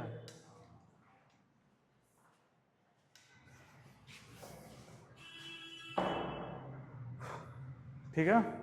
इसमें क्या था? ग्रीक वॉर ऑफ इंडिपेंडेंस क्या था? वही जो हम बताएं अभी हम, कि जितने भी लिबरल इंटेलेक्चुअल्स थे आए, और आने के बाद फिर जो पहले से सिस्टम खराब चल रहा था उस सिस्टम को सही किए, ठीक है। उसके बाद फिर तुमको क्या है कि जितने भी ग्रीक एग्जाइल में रह रहे थे, एग्जाइल मतलब क्या होता है? देश निकाला से, बाहर जो रहते थे, वो भी इस मूवमेंट को सपोर्ट किए। और सपोर्ट करने के बाद एक ट्रीटी हुआ जिसको बोलते हैं ट्रीटी ऑफ कॉन्स्टेंटिनोपल 1832 में, जहाँ पे ग्रीस को एज ए इंडिपेंडेंट नेशन जो है आज़ादी के रूप में आज़ाद कर दिया गया। समझ में आ रहा है ना? पहले ये किसका पार्ट था? ग्रीक जो है ऑटोमन एम्पायर का, ऑटोमन एम्पायर जो है उसका पार्ट था, ठीक है। और उसको जो इंडिपेंडेंस मिला कहाँ से मिला? ऑटोमन एम्पायर से। समझ में आ रहा है? ग्रीस जो है एज ए इंडिपेंडेंट नेशन बन गया। अब देखो एक एग्जाम्पल सेट करेगा, कोई भी कंट्री जो है एक बड़े एम्पायर से छूट के एक अलग देश बना ले रहा है, तो ये एग्जाम्पल सेट करता है अलग यूरोपियन कंट्रीज के से, कि हमको भी है टूटना है, टूट के अलग देश बनाना है। यहाँ से जो तुम देखोगे कि ऑटोमन एम्पायर जो बहुत बड़ा एम्पायर था यूरोप में, उसका पतन होना यहाँ से स्टार्ट हो जाता है। क्योंकि एक ग्रीस जो है, ग्रीक वॉर ऑफ इंडिपेंडेंस बहुत बड़ा चीज़ है, ठीक है ना। अगर मान के चलो पहले तुम सोचो कि जो यूरोप का सबसे बड़ा पावर ब्रिटेन हुआ करता था, ब्रिटेन के कोई कॉलोनी है, कॉलोनी वहाँ से हट के कोई इंडिपेंडेंस बन गया, तो बाकी कॉलोनी में भी तो होगा कि भाई हम भी इंडिपेंडेंट हों रिवॉल्यूशन करके। सेम केस यहीं पे हुआ था कि ऑटोमन एम्पायर था, उसका पार्ट था ग्रीक जो है, और वहाँ से वो इंडिपेंडेंस मूवमेंट करके इंडिपेंडेंट वहाँ पे हुआ। तो इससे क्या होता है कि ऑटोमन जो एम्पायर होता है वो वीक होना स्टार्ट हुआ। और दूसरा चीज़ क्या हुआ था कि वहाँ पे इंडिपेंडेंस मूवमेंट जो है वो स्टार्ट हो गया यूरोप में। समझ में आ रहा है कि नहीं आ रहा? यही था the romantic imagination and national feeling. देखो ये बहुत छोटा कंसेप्ट है, बहुत छोटा समझने वाला चीज़ है, the romantic imagination and national feeling, ठीक है। जैसे हम स्टार्टिंग में तुमको बताए थे कि हम लोग नेशनलिज्म का फीलिंग क्या चीज़ से डेवलप करते हैं। पहला तो तिरंगा हो गया, ठीक है, तिरंगा जो है। उसके बाद फिर तुमको गीत से, सॉन्ग जो होता है नेशनल सॉन्ग, ठीक है ना। नेशनल सॉन्ग से हम लोग अपने अंदर, जैसे रिपब्लिक डे आएगा, गाना बजेगा तो अंदर से देश भक्ति जागने लगता है ना। भले कल खत्म हो जाए लेकिन उतना देर तक जगा रहेगा। तीसरा चीज़ क्या हुआ कि स्टैच्यू हो गया या फिर किसी का पोर्ट्रेयल, जैसे भारत माता का, एज ए कंट्री की माता को हम एक पोर्ट्रेयल दे रहे हैं, उसको हम बोलते हैं क्या? भारत माता, जिसे उनको हम बोलते हैं, ठीक है ना। तो ये क्या होता है? सिंबल है। सिंबल किसका, क्या चीज़ का है? किसी को नेशनलिज्म, किसी के अंदर फीलिंग हमको डालना है, तो ये सब सिंबल है। उसी तरह इसमें बोलता है कि the romantic imagination and national feeling. Romantic imagination कहाँ से आएगा? पेंटर के द्वारा, जो वहाँ के उस समय का, जैसे फर्स्ट हम लोग पढ़े थे, किसके बारे में पढ़े थे? फ्रेंच पेंटर जो थे, जो फ्रेडरिक सोरियो थे, वो तुमको फ्रेंच पेंटर थे, जो कि डिपिक्ट किए थे कि मोनार्की में लोग ऐसे रहते हैं और जब डेमोक्रेटिक कंट्री हो जाता है तो वैसे रहते हैं। यहाँ पे इक्वालिटी होता है, लिबर्टी होता है, सब लोग स्वतंत्र है जाने के लिए, है कि नहीं। तो वो सब चीज़ तुमको दिखाया गया है। सब लोग का अपना अपना फ्लैग है, लंबे लाइन से लोग जाकर फ्रीडम इंजॉय कर रहे हैं। ये सब चीज़ क्या है? पेंटिंग के द्वारा दिखाया गया था। तो ये क्या चीज़? इमेजिनेशन है ना, रोमांटिक इमेजिनेशन। दूसरा है नेशनलिस्ट फीलिंग। तो इस इमेजिनेशन से क्या होता है? नेशनलिस्ट फीलिंग का मतलब होता है, तुमको अंदर जो होता है डेवलप होता है, ठीक है। सिंपल सा चीज़ है। चलो आगे पढ़ते हैं कि the development of nationalist did not come about only through wars and territorial expansion. कि जो नेशनलिज्म का फीलिंग होता है सिर्फ लड़ाई झगड़ा से और टेरिटोरियल एक्सपेंशन से नहीं होता है। Culture played an important role in creating the ideas of nation, art and poetry, story and music help express the shape of nationalist feeling. समझ में आ रहा है कि सिर्फ वॉर हो गया या फिर तुमको एक्सपेंशन करना ही नेशनलिस्ट फीलिंग को नहीं प्रमोट करता है। तुमको जितना भी कल्चर हो गया, कल्चर बहुत बड़ा रोल प्ले करता है एक नेशनलिस्ट फीलिंग को डेवलप करने में, ठीक है। कल्चर में क्या आ गया? तुमको जैसे सॉन्ग आ गया, तुमको आर्ट आ गया उस चीज़ का, ठीक है ना, पोइट्री आ गया, स्टोरीज आ गया। ये क्या होता है? नेशनलिस्ट फीलिंग को हेल्प करने में, मतलब प्रमोट करने में बहुत ज़्यादा हेल्प करता है। Their efforts was to create a sense of shared collective heritage, a common culture past as a basis of a nation. Under Romanticism, established writers and poets criticize the science and use of science and reason.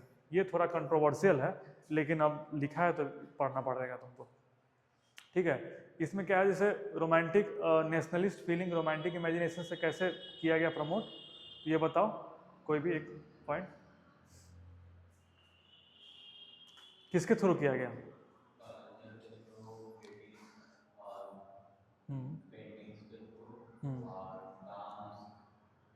Song हो गया, story हो गया, इसके through जो होता है वो nationalist feeling को डेवलप किया गया। देखो क्या होता है कि ये शेयर्ड कलेक्टिव हेरिटेज को शो करता है। जैसे एग्जांपल के तौर पे तुम देखो, अगर हम लोग के देश का देखो तो इंडिया गेट, इंडिया गेट क्या है? एक हेरिटेज है, एक मॉन्यूमेंट बनाया गया है, लेकिन सब लोग अपने से रिलेट करता है उसको। अगर मान के चलो कोई दूसरे देश का आदमी आया और उस गेट को तोड़ दे, तुमको बढ़िया लगेगा? तुम मार करने चले जाओगे आज ही।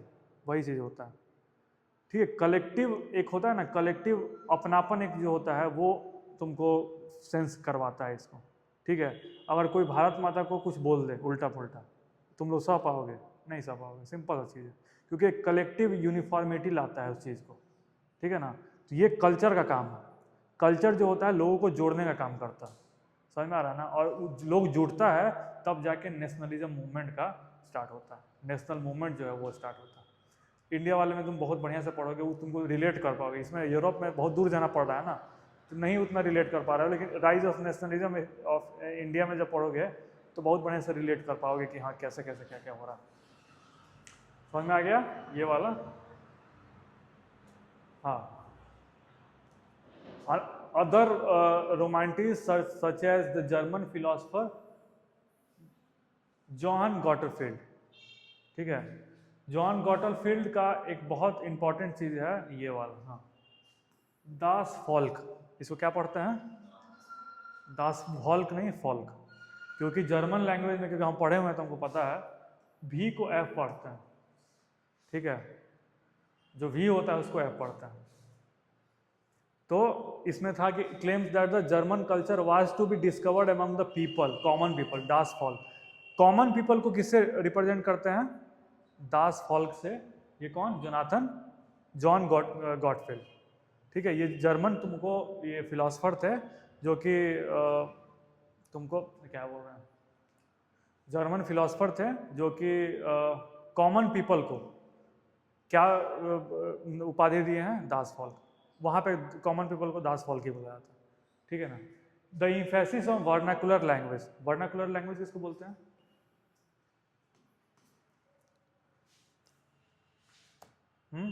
कुछ आइडिया है vernacular language? Vernacular language, vernacular language हो गया लोकल लैंग्वेज, ठीक है। जैसे यहाँ पे बिहार में तुम देखोगे बहुत लोग भोजपुरी बोलता है, बहुत लोग मगही बोलता है, वो क्या है? वर्नाकुलर लैंग्वेज, तुम्हारा लोकल लैंग्वेज। अगर एक चीज़ बता रहा है कि कोई तुमको जैसे इंग्लिश में गाली दे रहा है, तुमको ज़्यादा समझ में नहीं आएगा, लेकिन तो कोई तुमको लोकल लैंग्वेज में गाली दे रहा है तो तुमको ज़्यादा लगेगा, तुमको ज़्यादा गुस्सा आ जाएगा। वही सारा चीज़ है कि अगर कोई वर्नाकुलर लैंग्वेज में कोई गाना गा रहा है, नेशनलिस्ट गाना, वो तुमको ज़्यादा हिट करेगा। या फिर कोई फिलोसफर है वो वर्नाकुलर लैंग्वेज को ज़्यादा कुछ प्रमोट कर रहा है, फिर कुछ बढ़िया लिख रहा है, तुम ज़्यादा उससे रिलेट कर पाओगे अपने आप को। आ रहा समझ में ना। तो वही होता है कि the emphasis on vernacular language, और लास्ट में तुम्हारा है कि the language to play important role in developing nationalist sentiment. फिर लैंग्वेज का रोल नेशनलिस्ट सेंटिमेंट डेवलप करने में, ठीक है ना। इसमें देखो टोटल पॉइंट कितना तुम्हारे पास हुआ। रोमांटिक इमेजिनेशन में पहला पॉइंट हो गया कि स्टोरीज हो गया, या फिर पोएम हो गया, या फिर तुमको आर्ट्स हो गया, डिफरेंट काइंड ऑफ। वो क्या होता है? एक तरह से नेशनलिस्ट फीलिंग को डेवलप करता है, पहला चीज़। दूसरा चीज़ होता है culture play a very important role या फिर decisive role in development of nationalist feeling in कोई भी पीपल में। समझ में आ रहा है? थर्ड में हो गया तुम्हारा ये, जो कल्चर क्या करता है कि शेयर्ड कलेक्टिव हेरिटेज बनाता है, a common culture past as the basis of nation. समझ में आ रहा है? शेयर्ड कलेक्टिव जो तुमको होता है आइडेंटिटी क्रिएट करता है, जिससे नेशनलिस्ट फीलिंग डेवलप होता है, ठीक है। तीसरा, चौथा तुमको हो गया कि वर्नाकुलर लैंग्वेज को अगर हम प्रमोट करते हैं या फिर किया गया था यूरोप में, जिसके कारण से क्या होता है कि नेशनलिस्ट फीलिंग डेवलप हुआ था। पांचवा तुम्हारा हो गया कि लैंग्वेज जो होता है, लैंग्वेज बहुत बड़ा रोल प्ले करता है नेशनलिस्ट मूवमेंट या फिर नेशनल फीलिंग डेवलप करने में। समझ में आ रहा है? इसमें लिख सकते हो तुमको, सबसे बढ़िया एग्जांपल तुम्हारा है ये जॉन गॉटफील्ड का दास फॉल का जो होता है, तुमको दिया था कंसेप्ट जो होता है, ठीक है, वो किस में आता है? कल्चर वाले में आता है। समझ में आ रहा है? ये सब चीज़ पांचों पॉइंट समझ में आ गया? क्या क्या लिखना है इसमें यही तुमको लिखना है, the romantic imagination and national feeling में तुमको यही सब चीज़ लिखना है। समझ में आ गया? आगे रखेंगे, छोड़ देता हूँ। हाँ, ये वाला इंपॉर्टेंट है, ग्रीम ब्रदर्स का फॉग टेल, ठीक है। फॉग टेल किसको बोलते हैं? जो कहानी को पेंटिंग में चेंज करके पब्लिश किया जाता है। फॉग टेल फॉल्क स्टोरी होता है, फॉग टेल होता है।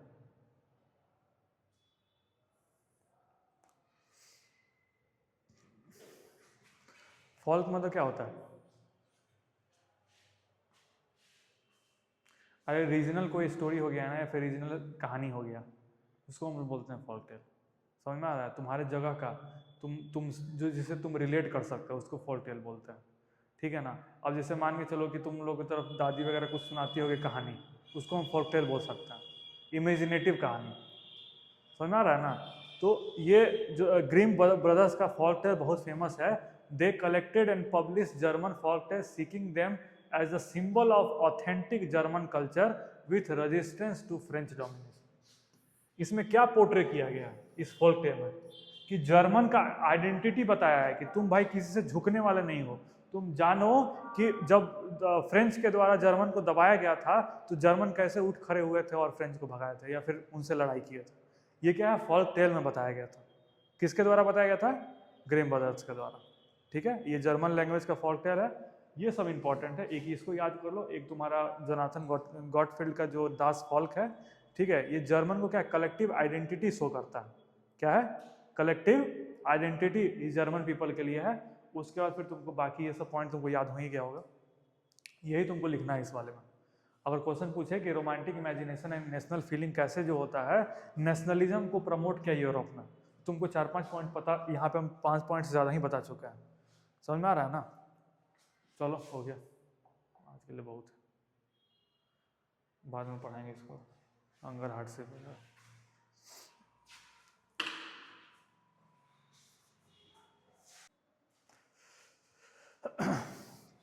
अब देखो हम लोग आ गए थे 1815 के बाद कंजर्वेटिव का रूल स्टार्ट हो गया था, ठीक है। और कंजर्वेटिव रूल समझ रहे हो क्या था? कंजर्वेटिव रूल किसको बोलते हैं?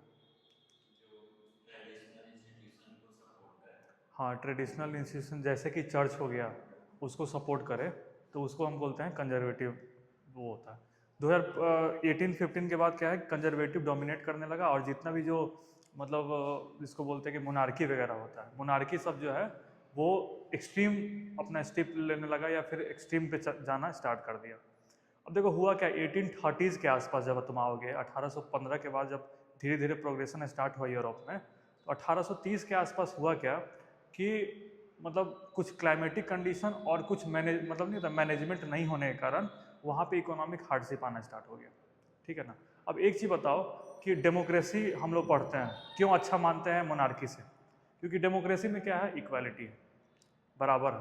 अगर मान के चलो कोई फैक्ट्री खुला तो जो कैपेबल आदमी है उसको मिलेगा जॉब वहाँ पे, ठीक है ना। लेकिन मोनार्की अगर किसी का है, सिंगल सत्ता चल रहा है, वहाँ पे क्या है, फैमिली वाले लोगों को फैमिली ओरिएंटेशन वाला काम होता है कि हम अपने फैमिली वाले को किए हैं, वो अपने फैमिली वाले को किया। तो वहाँ से क्या होता है कि प्रोडक्टिविटी और फिर तुम्हारा क्या होता है कि सिस्टम खराब होना स्टार्ट हो जाता है। वही सबसे बड़ा कारण था कि इकोनॉमिक हार्डशिप जो है वो आना स्टार्ट हुआ यूरोप में, ठीक है। और जब यूरोप में इकोनॉमिक हार्डशिप आना स्टार्ट हुआ, इकोनॉमिक हार्डशिप मतलब क्या है कि अनएम्प्लॉयमेंट, ठीक है। जैसे इकोनॉमिक हार्डशिप में क्या बोलता है ना कि प्रोडक्शन गिर जाना कंपनी का। जब प्रोडक्शन गिर जाएगा, कंपनी का प्रॉफिट गिर जाएगा, उस केस में क्या है कि वो एम्प्लॉय लोग को अपना वो फायर करना स्टार्ट कर देगा। एम्प्लॉयमेंट जो होता है वो खत्म होना स्टार्ट हो जाता है। जब एम्प्लॉयमेंट खत्म होना स्टार्ट हो जाएगा तो जब लोगों के पास पैसा नहीं रहेगा तो भुखमरी की स्थिति पैदा होने लगेगी। देखो कहीं भी हिस्ट्री में तुम देखोगे कि हिस्ट्री बहुत चीज़ सिखाता है। अगर तुम ये देखो तो हिस्ट्री मतलब बहुत ज़्यादा चीज़ तुमको सिखाएगा। कभी भी इकोनॉमिक हार्डशिप या फिर फेमाइन वगैरह कंडीशन आता है, उस केस में क्या है, सत्ता परिवर्तन या सत्ता पलट होता है। यहाँ तक कि अभी का केस तुम उठा के देखो, ईरान हो गया, पाकिस्तान का केस देख लो, या फिर अभी वेनेजुएला का तुम केस उठा के देख लो, ठीक है ना। अगर वहाँ का पब्लिक मतलब इकोनॉमिक हार्डशिप फेस कर रहा है या फिर खाने पे उसको आफत हो गया ना, तो वो सबसे पहले किसी को ओवरथ्रो करेगा, तो अपने रूलर को ओवरथ्रो करेगा, सबसे पहले हटाएगा। वही सारा चीज़ जो होता है यूरोप में स्टार्ट होना, अब स्टार्ट होना 1830s के बाद। अब तुम देखना स्टार्ट करोगे कि यूनिफिकेशन ऑफ जर्मनी या फिर तुमको इटली का यूनिफिकेशन, ब्रिटेन का जो नहीं होता एक्सपेंशन जो होता है, किस कारण से हो, सबसे बड़ा कारण यही था, इकोनॉमिक हार्डशिप। इकोनॉमिक तो हार्डशिप चल ही रहा था, साथ साथ हुआ क्या कि वहाँ पे प्रोडक्शन जो होता है, कल्टीवेशन कभी कभी फेल नहीं हो जाता है, क्रॉप जो होता है फेलियर हो गया। अब क्रॉप फेलियर हो गया, उस केस में जो भूखमरी थे और एक्सट्रीम पे जाने लगा, ठीक है ना।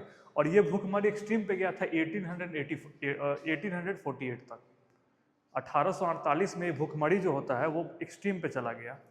इस कारण से क्या हुआ, फ्रांस में जब तुम उठा के देखोगे कि जिसको राजा बनाया गया था लुई फिलिप को, हम लोग मतलब वहाँ की जो जनता थी मिल के एक राजा बनाई कि हम लुई फिलिप को राजा बनाते हैं। वो लुई फिलिप इतना ज़्यादा कंसर्न हो गया, इतना ज़्यादा उस पर अटैक होना स्टार्ट हो गया कि वो अपना देश छोड़ के भाग गया।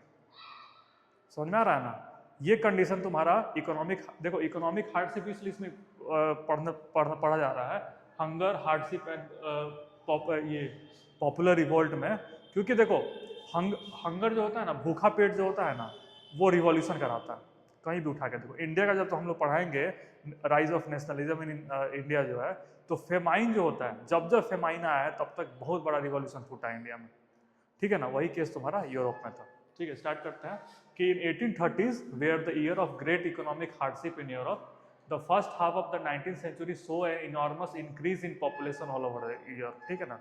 कि जब इंडस्ट्रियलाइजेशन हुआ, सब सही चलने लगा, तो क्या होता है कि रैपिड एक्सपेंशन ऑफ पॉपुलेशन हुआ, पॉपुलेशन एक्सपैंड हुआ। In most countries there were most seekers of job than the employment, जितना एम्प्लॉयमेंट था उससे ज़्यादा जॉब सीकर थे। समझ में आ रहा है कि small producer in towns were often faced with stiff competition through import of cheap machines made good from the England. अब इंग्लैंड में इंडस्ट्रियल रिवॉल्यूशन चल रहा था, वहाँ पे क्या है कि डंपिंग वाला काम वो कर रहा था कि भाई दूसरे देश में क्या है, जहाँ पे प्रोडक्शन नहीं होता वहाँ पे हम ले जाके सस्ता सस्ता माल डंप कर दिए। और जब डंप हुआ तो वहाँ का एम्प्लॉयमेंट खत्म हो गया, एम्प्लॉयमेंट खत्म हुआ तो हंगर हार्डशिप, और वही जो हंगर हार्डशिप है वो रिवोल्ट का रूप ले लिया तुम्हारे यूरोप में। इतना क्लियर हो रहा है कि नहीं ये पॉइंट जो है, ठीक है। अब देखो कि इन ईयर 1848 में was one such year, food shortage and widespread unemployment brought the population of Paris out of the road. Barricades were erected and Louis Philippe was forced to flee. 1948 में लुई फिलिप देश छोड़ के भाग गया, ठीक है ना। जिसको हम राजा बनाए थे वही भाग गया, देखो, ठीक है ना। National assembly proclaim a republic, granted suffrage to all adult male above 21 and guaranteed the right to work. National workshop to provide employment were set up, ठीक है ना। पूरा रेजिम चेंज हो गया, ठीक है ना।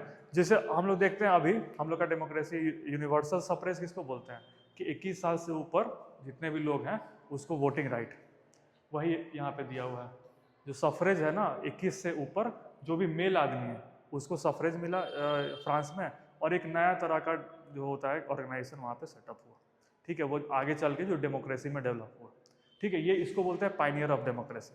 यहाँ पे जो 1848 का जो रिवोल्ट हुआ था उस वहाँ पे, वो एक तरह से बोला जाता है उसको पायनियर, एक तरह से डेमोक्रेसी का। वहाँ पे जो डेमोक्रेसी फ्रांस में सेटअप हुआ है उसका ये एक जनक माना जाता है। यहीं से डेमोक्रेसी का जो होता है शुरुआत होता है वहाँ पे डेमोक्रेसी। इतना समझ में आ रहा है।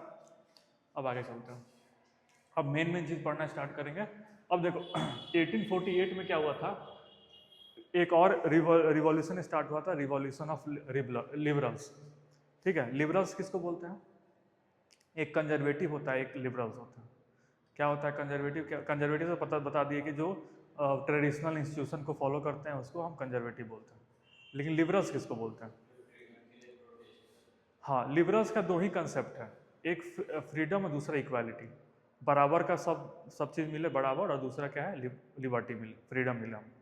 समझ में आ रहा है, लिबर्टी एंड फ्रीडम, ये लिबरल्स जो होता है ये करते हैं। अब इनका रिवॉल्यूशन देखो 1848 से स्टार्ट हुआ। तुमको बताए थे कि जब ये हुआ था 1815 में, कंजर्वेटिव आइडियोलॉजी जो है यूरोप को डोमिनेट करना स्टार्ट किया था, ठीक है ना।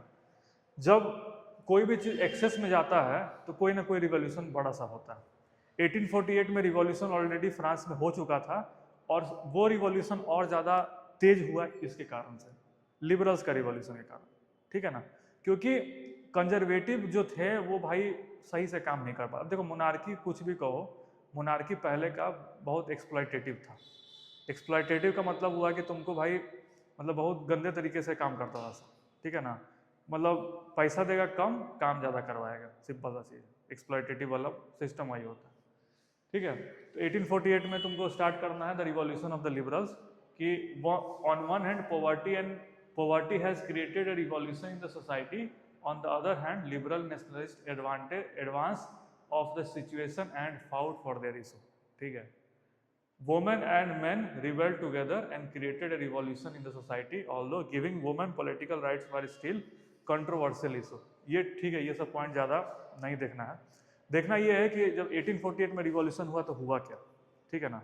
उस केस में क्या है कि कंजर्वेटिव जो आइडियोलॉजी था वो झुका, ठीक है, और इनको थोड़ा बहुत जो होता है मतलब राइट्स मिलना स्टार्ट हुआ यहाँ पे। अब तुम देखोगे यहाँ पे दो इंपॉर्टेंट चीज़ है हुआ था यहाँ पे, कि पहला तो था कि ऑटोक्रेटिक जो होता है सिस्टम उसको ख़त्म किया, जो वहाँ का रूलर सब था, ठीक है। ऑटोक्रेटिक सिस्टम खत्म हुआ ईस्टर्न यूरोप में, और फिर तुमको एक और चीज़ हुआ था, autocratic monarchies of the Central and Eastern Europe began to introduce changes that had already been taken Western Europe। हाँ, ऑटोक्रेटिक मोनार्कीज जो होता है वो डिप्लीट होना स्टार्ट हुआ। दूसरा क्या है, abolition of feudal system. Feudal system का जो होता है, फ्यूडल सिस्टम बता रहे थे ना क्या होता है, कि लैंड के सर्विस की जगह पे लैंड मिलता है, तुम अगर सर्विस करोगे तो तुमको वहाँ पे लैंड मिलेगा, सिंपल सा चीज़ है। तो फ्यूडल सिस्टम खत्म हुआ, और बॉन्डेड लेबर का एक जो होता है कंसेप्ट ये खत्म हुआ, बंधुआ मजदूरी जिसको बोलते हैं, काम तुमसे करवाएंगे पैसा नहीं देंगे, ठीक है। तो ये हो गया बॉन्डेड लेबर का, ये खत्म हुआ। और दूसरा क्या है, फ्यूडल सिस्टम जो होता है वो खत्म हुआ। ये समझ में आ रहा है, लिबरल्स जो होता है रिवॉल्यूशन किया तो क्या क्या डेवलपमेंट हुआ यूरोप में। अब देखो लिबरल्स का जो रिवॉल्यूशन था ना, यही रिवॉल्यूशन जो होता है आगे चल के यूनिफिकेशन ऑफ जर्मनी और फिर इटली इससे लिंक्ड है, ठीक है ना। क्योंकि सब एक जगह मिल रहा है, सारा फोर्स जो होता है एक जगह मिल रहा है कि हम जो पुराना जो सिस्टम था उसको हम तोड़ेंगे। पहले तो हुआ क्या कि कंजर्वेटिव लोगों का अत्याचार, दूसरा क्या हुआ कि हंगर हार्डशिप स्टार्ट हो गया, वहाँ पे जो होता है लोग के अंदर आक्रोश भर गया, आक्रोश को फ्यूल किया, और लिबरल जो लिबरल लोग था और सपोर्ट में आ गया लोगों के कि भाई चलो तख्ता पलट करते हैं या फिर इस फॉर्म ऑफ गवर्नमेंट को हटाना है, ठीक है ना। तो लिबरल जो है वो और आगे सपोर्ट में, अब जाके होगा खेल स्टार्ट, ठीक है। पहला खेल स्टार्ट हुआ तुमको यहाँ पे देखो, जर्मनी, ठीक है। जर्मनी का सबसे इंपॉर्टेंट आदमी, आ जाओ बैठो बैठो जल्दी बैठो।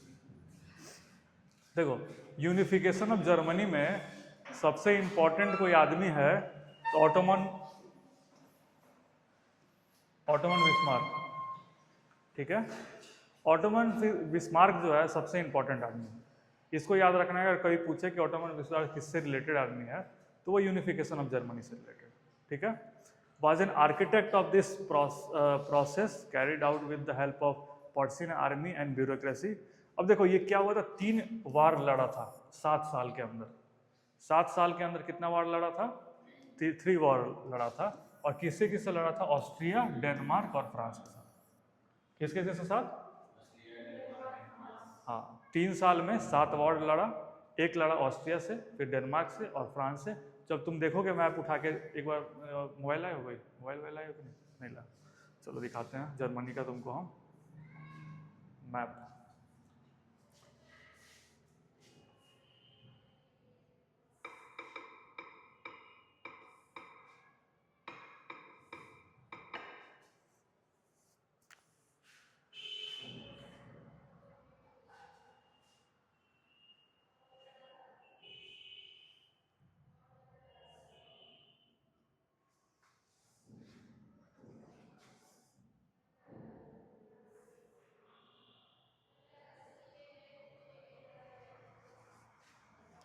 देख रहे हो ज़्यादातर जो तुमको लड़ाई किया है वो अपने से जो जुड़ा हुआ जो राज्य था उसके साथ। फ्रांस यहाँ पे तुमको दिख रहा है, फिर तुमको ऑस्ट्रिया यहाँ पे दिख रहा है, ठीक है ना। तो जितना भी ये था जुड़ा हुआ था उसके साथ ये करता था, अपना लड़ाई किया था। अब समझ में आ गया ना कि ऑस्ट्रिया हो गया, डेनमार्क हो गया, डेनमार्क ऊपर स्कैंडिनेवियन कंट्री जो होता है ऊपर, डेनमार्क हो गया, तुमको फ्रांस इस साइड और ऑस्ट्रिया इस साइड, ठीक है।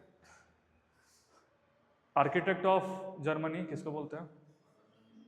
Ottoman Bismarck.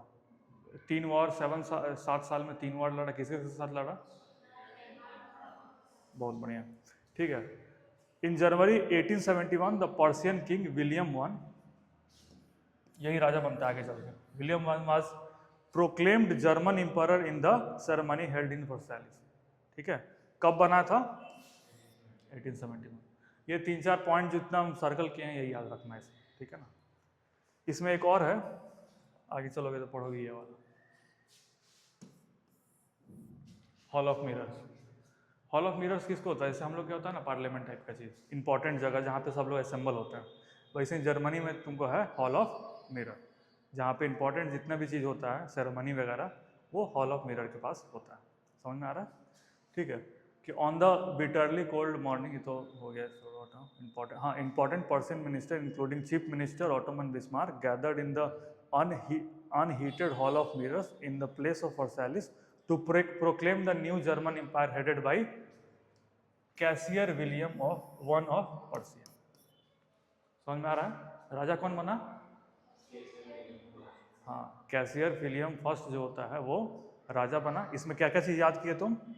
पहला चीज आर्किटेक्ट, हाँ, 3 साल में 7 वॉर किसके किसके साथ?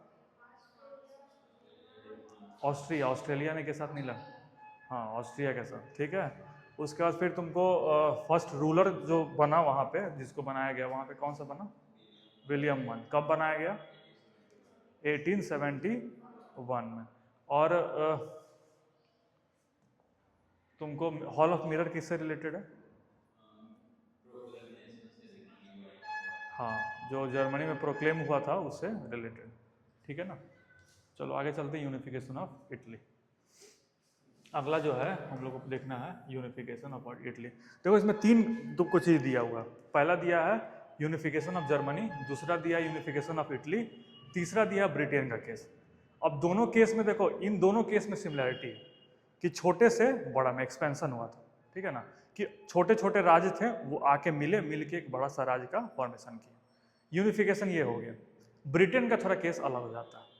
ब्रिटेन में क्या हुआ था ना, कि जैसे नहीं होता कि इन्फ्लुएंस किया था लोगों को कि हम बहुत पावरफुल हैं, तुम मेरे साथ आ जाओ, मिल जाओ, हम तुम भी पावरफुल हो जाओगे, उसका अलग केस है। ये दोनों क्या था कि छोटे छोटे आए, मिल के एक बड़ा सा राज्य का फॉर्मेशन कर दिए। यूनिफिकेशन उसी को बोलते हैं, यूनिफिकेशन, ठीक है ना। अब देखते हैं यहाँ पे, अब देखो एक हम देखे थे वहां पे गॉसिपिए माजिनी, ठीक है ना, वो कौन थे?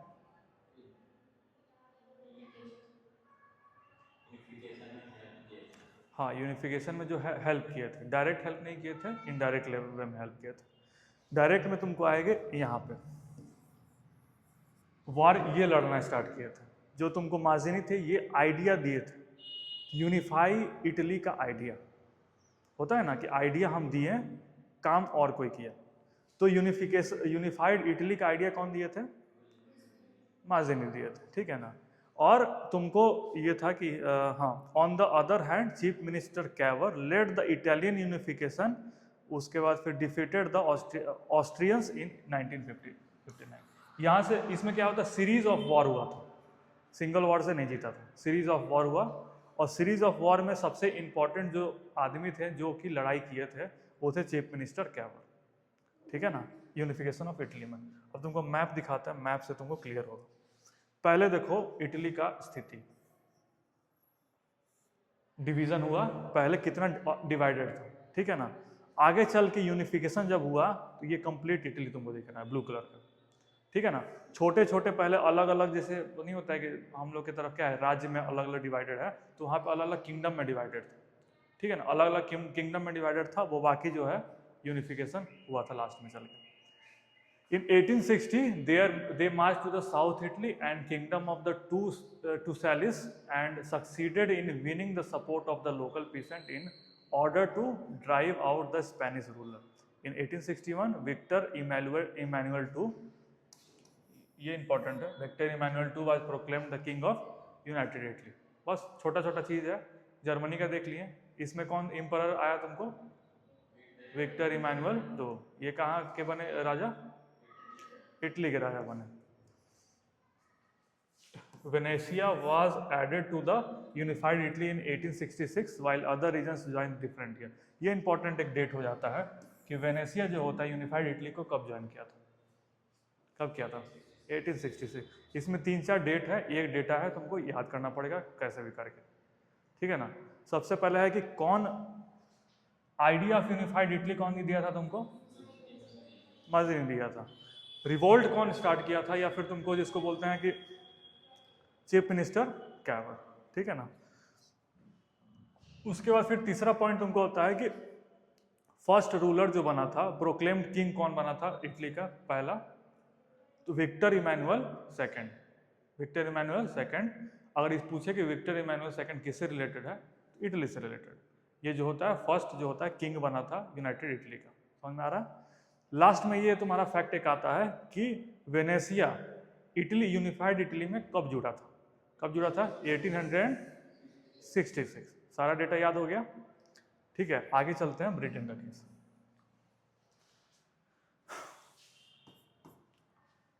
ठीक है, ब्रिटेन का हम बता दें ऑलरेडी कि उन दोनों में क्या यूनिफिकेशन का काम हो रहा था, इटली और जर्मनी के केस में। ब्रिटेन के केस में क्या था कि हम प्रभाव डाले दूसरे पे। आ रहा समझ में? जैसे मान के चलो कि एग्जाम्पल देते हैं कि क्लास में 50 को बच्चा है, ठीक है ना। 50 को बच्चा, एक जो सबसे टॉपर बच्चा है वो क्लास बंक कर दिया, ठीक है ना। क्लास बंक कर दिया तो जितना भी दूसरा बच्चा है सोचेगा कि भाई टॉपर जो है क्लास बंक किया मतलब अच्छा चीज़, इन्फ्लुएंस में आ गया। वही सेम चीज़ यहाँ पे कि जो ब्रिटेन था वो पावरफुल था। इंडस्ट्रियल रिवॉल्यूशन का सबसे बड़ा चीज़ देखो, सबसे ज़्यादा फायदे कौन उठाया? इंग्लैंड उठाया, ब्रिटेन जिसको बोलते हैं। कॉलोनाइजेशन सबसे ज़्यादा कौन किया? कॉलोनाइजेशन सबसे ज़्यादा किया तुमको ब्रिटेन किया। इसका सबसे ज़्यादा कॉलोनी था उस समय देखो तो, ठीक है ना। उस समय अगर तुम कॉलोनी देखो तो पोर्तुगीज़ का भी कॉलोनी था, लेकिन इस लेवल का कॉलोनी जितना ब्रिटेन बनाया था उतना कॉलोनी नहीं था। फ्रांस का भी कॉलोनी था, ठीक है ना। तुमको डेनिश का भी कॉलोनी था, डेनिश जिसको डेनमार्क बोलते हैं, मतलब डेनमार्क का भी कॉलोनी था। लेकिन जो ब्रिटेन कॉलोनी जितना बनाया था उतना बाकी कोई देश नहीं बनाया था, इसलिए इसका इन्फ्लुएंस जो होता है बाकी देशों पर बहुत ज़्यादा था यूरोप के। तो ये बोला था there was no British nation prior to the 18th century। The primary identity of the people who inhabited the British Isles were ethnic one such as English, Wales, Scot and Irish. अभी भी है, ठीक है ना, कि on the basis of ethnicity वहाँ पे लोग थे डिवाइडेड। वहाँ पे यूनिफाइड जो होता है ब्रिटेन का कोई कंसेप्ट था ही नहीं पहले, ठीक है ना। 1816 से पहले कोई भी ब्रिटेन का कंसेप्ट नहीं था। वहाँ पे अलग अलग इथनिक के मतलब इथनिसिटी के लोग रहते थे। इथनिसिटी का मतलब समझ रहे हो? हाँ, कल्चर हो गया, उनका वैल्यूज अलग हो गया, सारा चीज़ मिला के, तो उसको इथनिसिटी। पहला इथनिसिटी है इंग्लिश है, वेल्स है, स्कॉट्स है और फिर एरिश है। अभी भी तुम देखते हो कि स्कॉटलैंड नाम सुने होंगे, ठीक है ना। वहाँ पे स्कॉटिश लोग रहते हैं। एरिश हो गया आयरलैंड, वेल्स हो गया तुमको इंग्लैंड, वेल्स मिला के एक और जगह मिला के ग्रेट ब्रिटेन बनता है, ठीक है ना। उनको ग्रेट ब्रिटेन बनाया जाता है। तो ये सब सारा चीज़ है। इथनिसिटी यहाँ पे 4 इथनिसिटी थे, अलग अलग लोग रहते थे वहाँ, ठीक है ना। Britain become the nation state not by the revolution और rebellion but rather by the imposing its influence on the neighbouring countries, ठीक है ना। ये मार झगड़ा से नहीं ये किया था, यूनिफिकेशन किया था, या फिर ब्रिटेन मार झगड़ा से नहीं किया, ये अपना इन्फ्लुएंस नेबरिंग कंट्रीज से मिला के तब ये किया था। The Act of Union between England and Scotland 1707 is the influence of Britain over the Scotland। बहुत इंपॉर्टेंट डेटा है ये वाला। Union between England and Scotland कब हुआ था? Is the influence of Britain over Scotland, ठीक है। This is how British unification took place. The British Parliament was henceforth dominated by the English member. The growth of British identity mean that Scotland distinctive cultures and political institutions were systematically suppress. अब देखो कहीं भी है कि अगर domination में कोई ethnic group है, अगर दूसरा इथनिक ग्रुप माइनॉरिटी में है, तो इसका प्रभाव इस पर ज़्यादा पड़ जाएगा और उनका अल्टीमेटली जो होता है ना कि उनका कल्चर, उनका वैल्यू जो है धीरे धीरे कम होना स्टार्ट हो जाएगा। तो वही लास्ट में लिखा है कि ब्रिटिश पार्लियामेंट में मैक्सिमम कौन थे? ब्रिटिश थे। और जो आयरिश थे, आयरिश लोग थे, जो तुमको आयरिश लोग थे, उनका क्या है कि पॉपुलेशन कम होने के कारण क्या है कि ब्रिटिश का इन्फ्लुएंस उन पे ज़्यादा था और अल्टीमेटली क्या है कि वो अपना कल्चरली सप्रेस वगैरह इनका हुआ था लास्ट में चल के। ठीक है ना। तो 3 केस हम लोग देख लिए।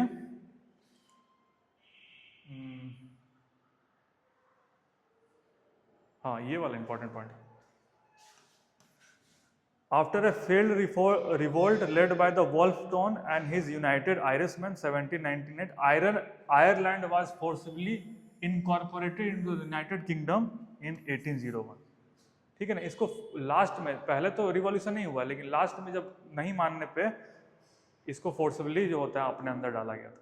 समझ में आ रहा ना कि हुआ क्या, प्रोसेस क्या था? देखो पहले प्रोसेस क्या था ब्रिटेन का, जब तुम प्रोसेस देखोगे कि रिवॉल्यूशन नहीं हुआ, इन्फ्लुएंस डाले हम तुम पे, ठीक है ना। इन्फ्लुएंस डालने के बाद फिर हम ठीक है, हम लोग के बीच में एग्रीमेंट हो गया, हम लोग साथ में रहना स्टार्ट हो गया। बाद में क्या हुआ कि हम डोमिनेटेड हैं, तुम ज़्यादा डोमिनेट नहीं कर रहे हो, तो मेरा कल्चर तुम्हारे ऊपर, चाहे मेरा लैंग्वेज तुम्हारे ऊपर इम्पोज होना स्टार्ट हुआ। अब बाद में रिवॉल्यूशन हुआ, जब रिवॉल्यूशन हुआ तो बाद में फोर्स के थ्रू जो होता है यहाँ पे आयरलैंड को फोर्स के थ्रू फिर इंग्लैंड में 1801 में इनकॉर्पोरेट किया गया। ये सीरीज समझ में आ रहा है कि नहीं आ रहा? सारा चीज यही होता है, ये ब्रिटेन का केस था तुम्हारा। ठीक है, अब हम जाते हैं नेशनलिज्म एंड इंपेरियलिज्म। ठीक है ना। नेशनलिज्म एंड इंपेरियलिज्म सबसे बहुत मतलब बढ़िया टॉपिक एक तरह से देखो तो। नेशनलिज्म तो हम लोग पढ़ लिए क्या होता है, देश की भावना, देश बनाने की भावना, ठीक है, या फिर अपने लोगों को इकट्ठा करके कुछ मतलब नहीं होता है कि एक देश बनाने का फॉर्मेशन का केस होता है। ठीक है ना। नेशनलिज्म हम लोग देख लिए, ठीक है ना। लेकिन नेशनलिज्म जब बढ़ने लगेगा, बहुत ज़्यादा बढ़ने लगेगा, एक्सट्रीम फॉर्म लेने लगेगा अपना, तो जब एक्सट्रीम फॉर्म लेने लगेगा ना, तब ये जाएगा किस पे? इंपेरियलिज्म।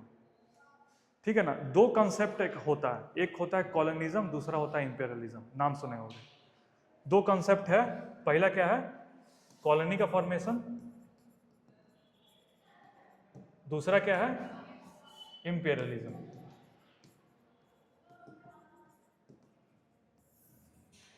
कंसेप्ट समझ लो, कॉलोनिज्म और इंपेरियलिज्म में डिफरेंस क्या होता है, दोनों होता क्या? कि अगर मान के चलो ब्रिटेन यहाँ पे है, यहाँ पे ब्रिटिश पीपल हुए, यहाँ पे आके सेटल्ड हो गए, कोई कंट्री में आके सेटल हुआ, यहाँ का सारा मैकेनिज्म हाईजैक कर लिया, माने सारा कंट्रोल करना स्टार्ट कर दिया आने के बाद, तो उसको हम क्या बोलते हैं? कॉलोनी बनाना, कॉलोनिज्म हो गया। ठीक है ना। कि हम कहीं गए, कॉलोनी अपना बना लिया, अपना सारा चीज सिस्टम वहाँ पे सेटअप हम कर दिए अपना, हम अपने हिसाब से रेगुलेट करना, हमको जाना पड़ रहा है वहाँ पे in order to form colony. तो कॉलोनिज्म का सिस्टम समझ में आ गया। दूसरा कंसेप्ट समझो कि ब्रिटेन यहाँ पे, ठीक है, यहाँ के ब्रिटिश लोग यहाँ पे हैं, डायरेक्टली यहाँ पे नहीं जा रहे हैं, लेकिन इसका इन्फ्लुएंस जो होता है, यहाँ का जो स्टेट होता है, यहाँ पे कंट्री जो है वो ऑपरेट हो रहा है, इसके इन्फ्लुएंस से डायरेक्ट लोग नहीं वहाँ पे पहुँच के कॉलोनी बनाया हुआ है। तो ये तुम्हारा क्या हो गया? इंपेरियलिज्म। अभी तुम नया जमाना में देखते होगे, आजकल की डोनाल्ड ट्रंप का तुम देखते हो कि टैरिफ लगा देंगे, टैरिफ लगा देंगे, ये मॉडर्न इंपेरियलिज्म। ठीक है, लोगों को डरा के इन्फ्लुएंस करना अपने हिसाब से। ठीक है, अगर तुम ये काम नहीं करोगे तो हम तुम्हारा ये कर देंगे, वो कर देंगे। समझ में आ रहा है ना। डर से डायरेक्ट यूएस यहाँ पे नहीं आ रहा है, या फिर डायरेक्ट यूएस जो है पाकिस्तान में नहीं जा रहा है, लेकिन पाकिस्तान का बहुत सारा पॉलिसी जो है यूएस डिसाइड कर रहा है। ठीक है, इसको बोलते हैं मॉडर्न इंपेरियलिज्म। आ रहा समझ में ना, डायरेक्ट नहीं आया लेकिन इनडायरेक्टली जो होता है सारा चीज वहां का देख रहा है। तो वही हम लोग को अभी देखना है नेशनलिज्म और इंपेरियलिज्म। ठीक है ना। कि नेशनलिज्म जब एक्सट्रीम फॉर्म में चला जाता है, नेशनलिज्म जब एक्सट्रीम फॉर्म में चला जाएगा कि हमको एक्सपेंशन करना है, ठीक है ना, मेरा बात सब लोग सुनेगा, बाकी लोग चुप रहेगा, वही हो जाता है इंपेरियलिज्म लास्ट में चलकर। ठीक है ना। अब देखो हम केस हम लोग देखते हैं बाल्कन्स का। बाल्कन्स जानते हो क्या होता है? बाल्कन्स यूरोप में एरिया है, ठीक है ना, जहाँ जिसके लिए बहुत लड़ाई हुआ है, बहुत लोग मार किया अपने लिए। आ रहा समझ में ना? देखो हुआ क्या था कि ये एक जोग्राफिकल एंड इथनिक वेरिएशन मतलब है, एक तरह से बहुत सारा जोग्राफिकल और इथनिक वेरिएशन का एक समूह है जिसको हम लोग बाल्कन बोलते हैं, ठीक है ना। इसमें देखो रोमानिया है, बल्गेरिया, अल्बानिया है, ग्रीस है, मैकेडोनिया है, क्रोएशिया है, फिर हर्जेनोनिया है, स्लोवेनिया है, सर्बिया है, मोंटेनेग्रो है, ये सब सारा चीज, ठीक है ना। अब देखो यहाँ के लोगों को कहाँ क्या जाना था, स्लेव्स। लड़ाई इसी के लिए यहाँ पे बाल्कन्स का, ठीक है ना। तुम देखते होगे जब पुराना पुराना प्ले देखते होगे तो यूरोप में बहुत सब स्लेव वगैरह दिखता होगा सब, कि नहीं होता कि वो यूरोप में स्लेव पकड़ के लाया, वो पकड़ के लाया, कहाँ से पकड़ के लाया, बाल्कन से पकड़ के लाया। आ रहा समझ में ना? इससे देखो एग्जाम्पल तुमको देते हैं कि बिहार में लेबर बहुत लोग है ना, लेबर। अब एक चीज बताओ, कोई लेबर जिसके पास ज़्यादा रहेगा तो मैन पावर जिसके पास बहुत ज़्यादा है काम करने के लिए, तो ऑटोमेटिक सा बात है कि उसका डेवलपमेंट फास्ट होगा, है ना। अगर तुम्हारे पास आदमी काम करने के लिए ज़्यादा है और फ्री में, स्लेव से ये सब दास है, तुमको पैसा नहीं देना है, तुमको जाना है एक बार खरीदना है, खरीद के फिर जिंदगी भर काम करवाओ उनसे, स्लेव वाला सिस्टम। इन सारा कंट्री में क्या है, ये सारा जो जगह है इथनिक ग्रुप में मैक्सिमम स्लेव डोमिनेटेड है। तो अब एक चीज बताओ, जितना भी वहां पे इंपॉर्टेंट देश था, जैसे ब्रिटेन था, फ्रांस था, रसिया था, वो सब क्या होता था ना, वो सब क्या चाहता था कि भाई हमको इस एरिया का एक्सेस मिल जाए, इस एरिया पे मेरा कंट्रोल हो जाए। अगर इस एरिया पे कंट्रोल हो जाएगा तो सारा स्लेव मेरा, सारा जो रिसोर्स है मेरा। आ रहा समझ में ना? जब सारा रिसोर्स हो जाएगा मेरा तो भाई मेरे लिए बहुत ज़्यादा फायदेमंद होगा। अब एक चीज़ बताओ कि बहुत सारा कंट्री सबको चाहिए, तो लड़ाई होगा कि नहीं होगा? यही बाल्कन का सबसे बड़ा कॉन्फ्लिक्ट का कारण है, ठीक है ना। एक तो फ्री में स्लेव मिल रहा है, दूसरा है कि वहाँ पे रिसोर्सेज मिल रहा है, ठीक है ना। और यहाँ पे क्या है कि दूसरा चीज़ है कि जब तुम देखोगे बाल्कन का कंडीशन, कि कोई रूलर जो होता है स्ट्रांग वहाँ पे नहीं था जो कि दूसरे फोर्स को रोक सके, ठीक है ना। इसलिए जो होता है, जो पावरफुल फोर्स था वो बाल्कन्स में आना चाह रहा था चारों तरफ से, कि हमको मिल जाए, हमको मिल जाए, हमको मिल जाए। वही केस तुम्हारा बाल्कन्स का था। देखो बाल्कन्स का एरिया दिख रहा है तुमको, ये सारा जो तुमको एरिया दिख रहा है ना, ये बाल्कन्स का एरिया था, यूरोप का ही एरिया है। जैसे यहाँ पे तुमको रोमानिया दिख रहा होगा, रोमानिया का कुछ एरिया हो गया, बल्गेरिया हो गया, सर्बिया हो गया, फिर तुमको अल्बानिया हो गया, सबका कुछ कुछ एरिया जो होता है इथनिक ग्रुप, और कुछ ऐसा जगह था जहाँ पे इथनिक वेरिएशन और जोग्राफिकल वेरिएशन था, उसको हम लोग बाल्कन्स बोलते हैं, ठीक है ना।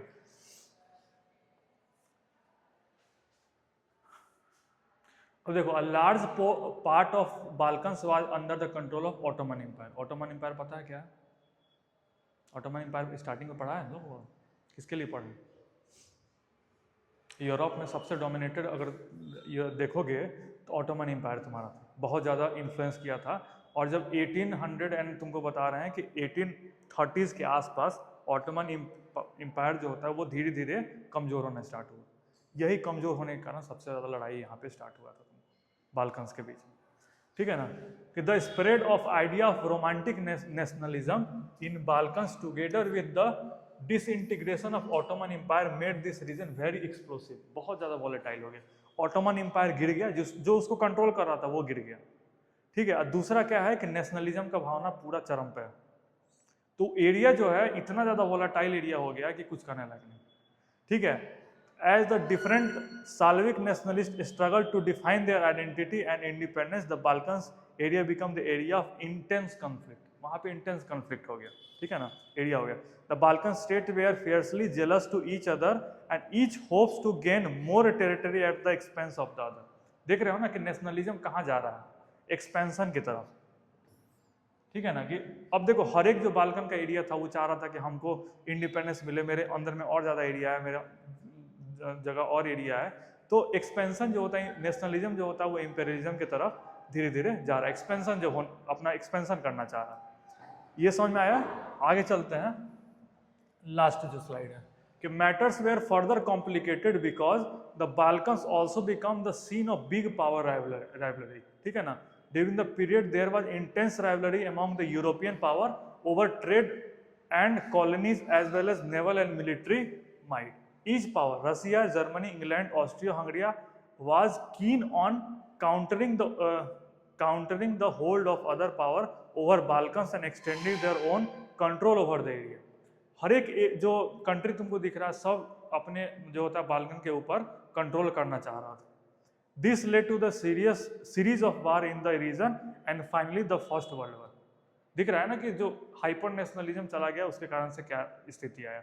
1914 में जो तुम्हारा फर्स्ट वर्ल्ड वॉर स्टार्ट हुआ था, इसका सबसे बड़ा कारण था बाल्कन्स का, तुमको जो राइवलरी जिसको बोलते हैं। एक लैंड मिल गया ऐसा जो कि बहुत वॉलेटाइल लैंड है, ठीक है ना। अभी देखो क्या है कि थोड़ा बहुत कंट्रोल में, अगर मान के चलो ईरान है, ईरान में क्या है कि, या वेनेजुएला का केस देख लो, वेनेजुएला में क्या है कि तेल का बहुत ज़्यादा खदान है, जहाँ पे अभी डोनाल्ड ट्रंप जो है अपना आधिपत्य जमा लिया है। अगर मान के चलो कि यूनाइटेड स्टेट्स के बराबर 4-5 टेरिटरी और रहता, अब यूएस के बराबरी अभी कोई नहीं कर सकता, बात मानना पड़ेगा, इसको डिनाई नहीं किया जा सकता। अगर इंडिया भी यूएस के बराबर रहता, चाइना भी यूएस के बराबर रहता, रसिया भी यूएस के बराबर रहता, उसका लेवल का उसका मतलब मिलिट्री पावर रहता या फिर इकोनॉमी रहता, और यूएस तो था ही। तो तुम सोचो कि वेनेजुएला कब्जा करने के बाद बाकी सब कंट्री चुप रहता? नहीं चुप रहता, कुछ ना कुछ करता। वही केस यहाँ पे था कि स्टार्टिंग में हुआ क्या कि बाल्कन्स में से ओटोमन एम्पायर जो था वो अपने आप को विड्रॉ कर लिया, मतलब टूट गया। जब विड्रॉ कर लिया और टूट गया, टूटने के बाद फिर क्या हुआ, वहाँ पे बहुत ज़्यादा इथनिक क्लास होना स्टार्ट हो गया। जो एरिया है बहुत ज़्यादा वॉलेटाइल हो गया, वो खुद एक्सपैंड, ये राजा उसको मारना चाह रहा है, ये राजा उसको मारना चाह रहा है, ये राजा उसको मारना चाह रहा है। इसके कारण से क्या हुआ कि उसके बाद फिर बिग प्लेयर सब आ गए, बड़ा बड़ा जितना कंट्री हो गया कि हमको चाहिए बाल्कन, हमको इस ये वाला एरिया चाहिए। और इसी कॉन्फ्लिक्ट जो होता है बढ़ते बढ़ते लास्ट में जो तुम्हारा फर्स्ट वर्ल्ड वॉर जो होता है उसको सेव कर दिया। समझ में आ रहा है कि नहीं आ रहा है? ठीक है ना, कि nationalism aligned with imperialism led Europe to disaster in 1914। बहुत बढ़िया लाइन लिखा है कि nationalism aligned with imperialism. Nationalism जब अलाइंड हो गया इंपेरियलिज्म के साथ तो डिजास्टर हुआ यूरोप में। और डिजास्टर किस रूप में हुआ? फर्स्ट वर्ल्ड वॉर के रूप में। ये समझ में आ रहा है कि नहीं आ रहा? कि the anti imperial movement that develop everywhere were the nationalist in the sense that they were struggle from the independent nation states and were inspired by the, छोड़ो ठीक है, इतना सब समझ में आया कि नहीं अभी तक जितना हुआ? यूनिफिकेशन ऑफ जर्मनी बताओ 2-3 पॉइंट जो इम्पोर्टेंट था। सबसे मेन आदमी कौन था वहाँ पे यूनिफाई करने के लिए? और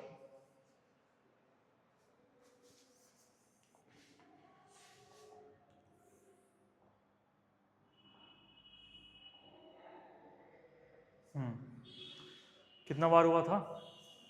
कितने साल के अंतराल पे? 7 साल, 3 वॉर, और फिर तुमको किसके किसके बीच में हुआ था? ऑस्ट्रिया, डेनमार्क एंड फ्रांस, ठीक है ना। और विलियम वन जो होता है वो कब राजा बना? ठीक है, और हो गया। फिर इटली का unification, idea of unified Italy कौन दिया था?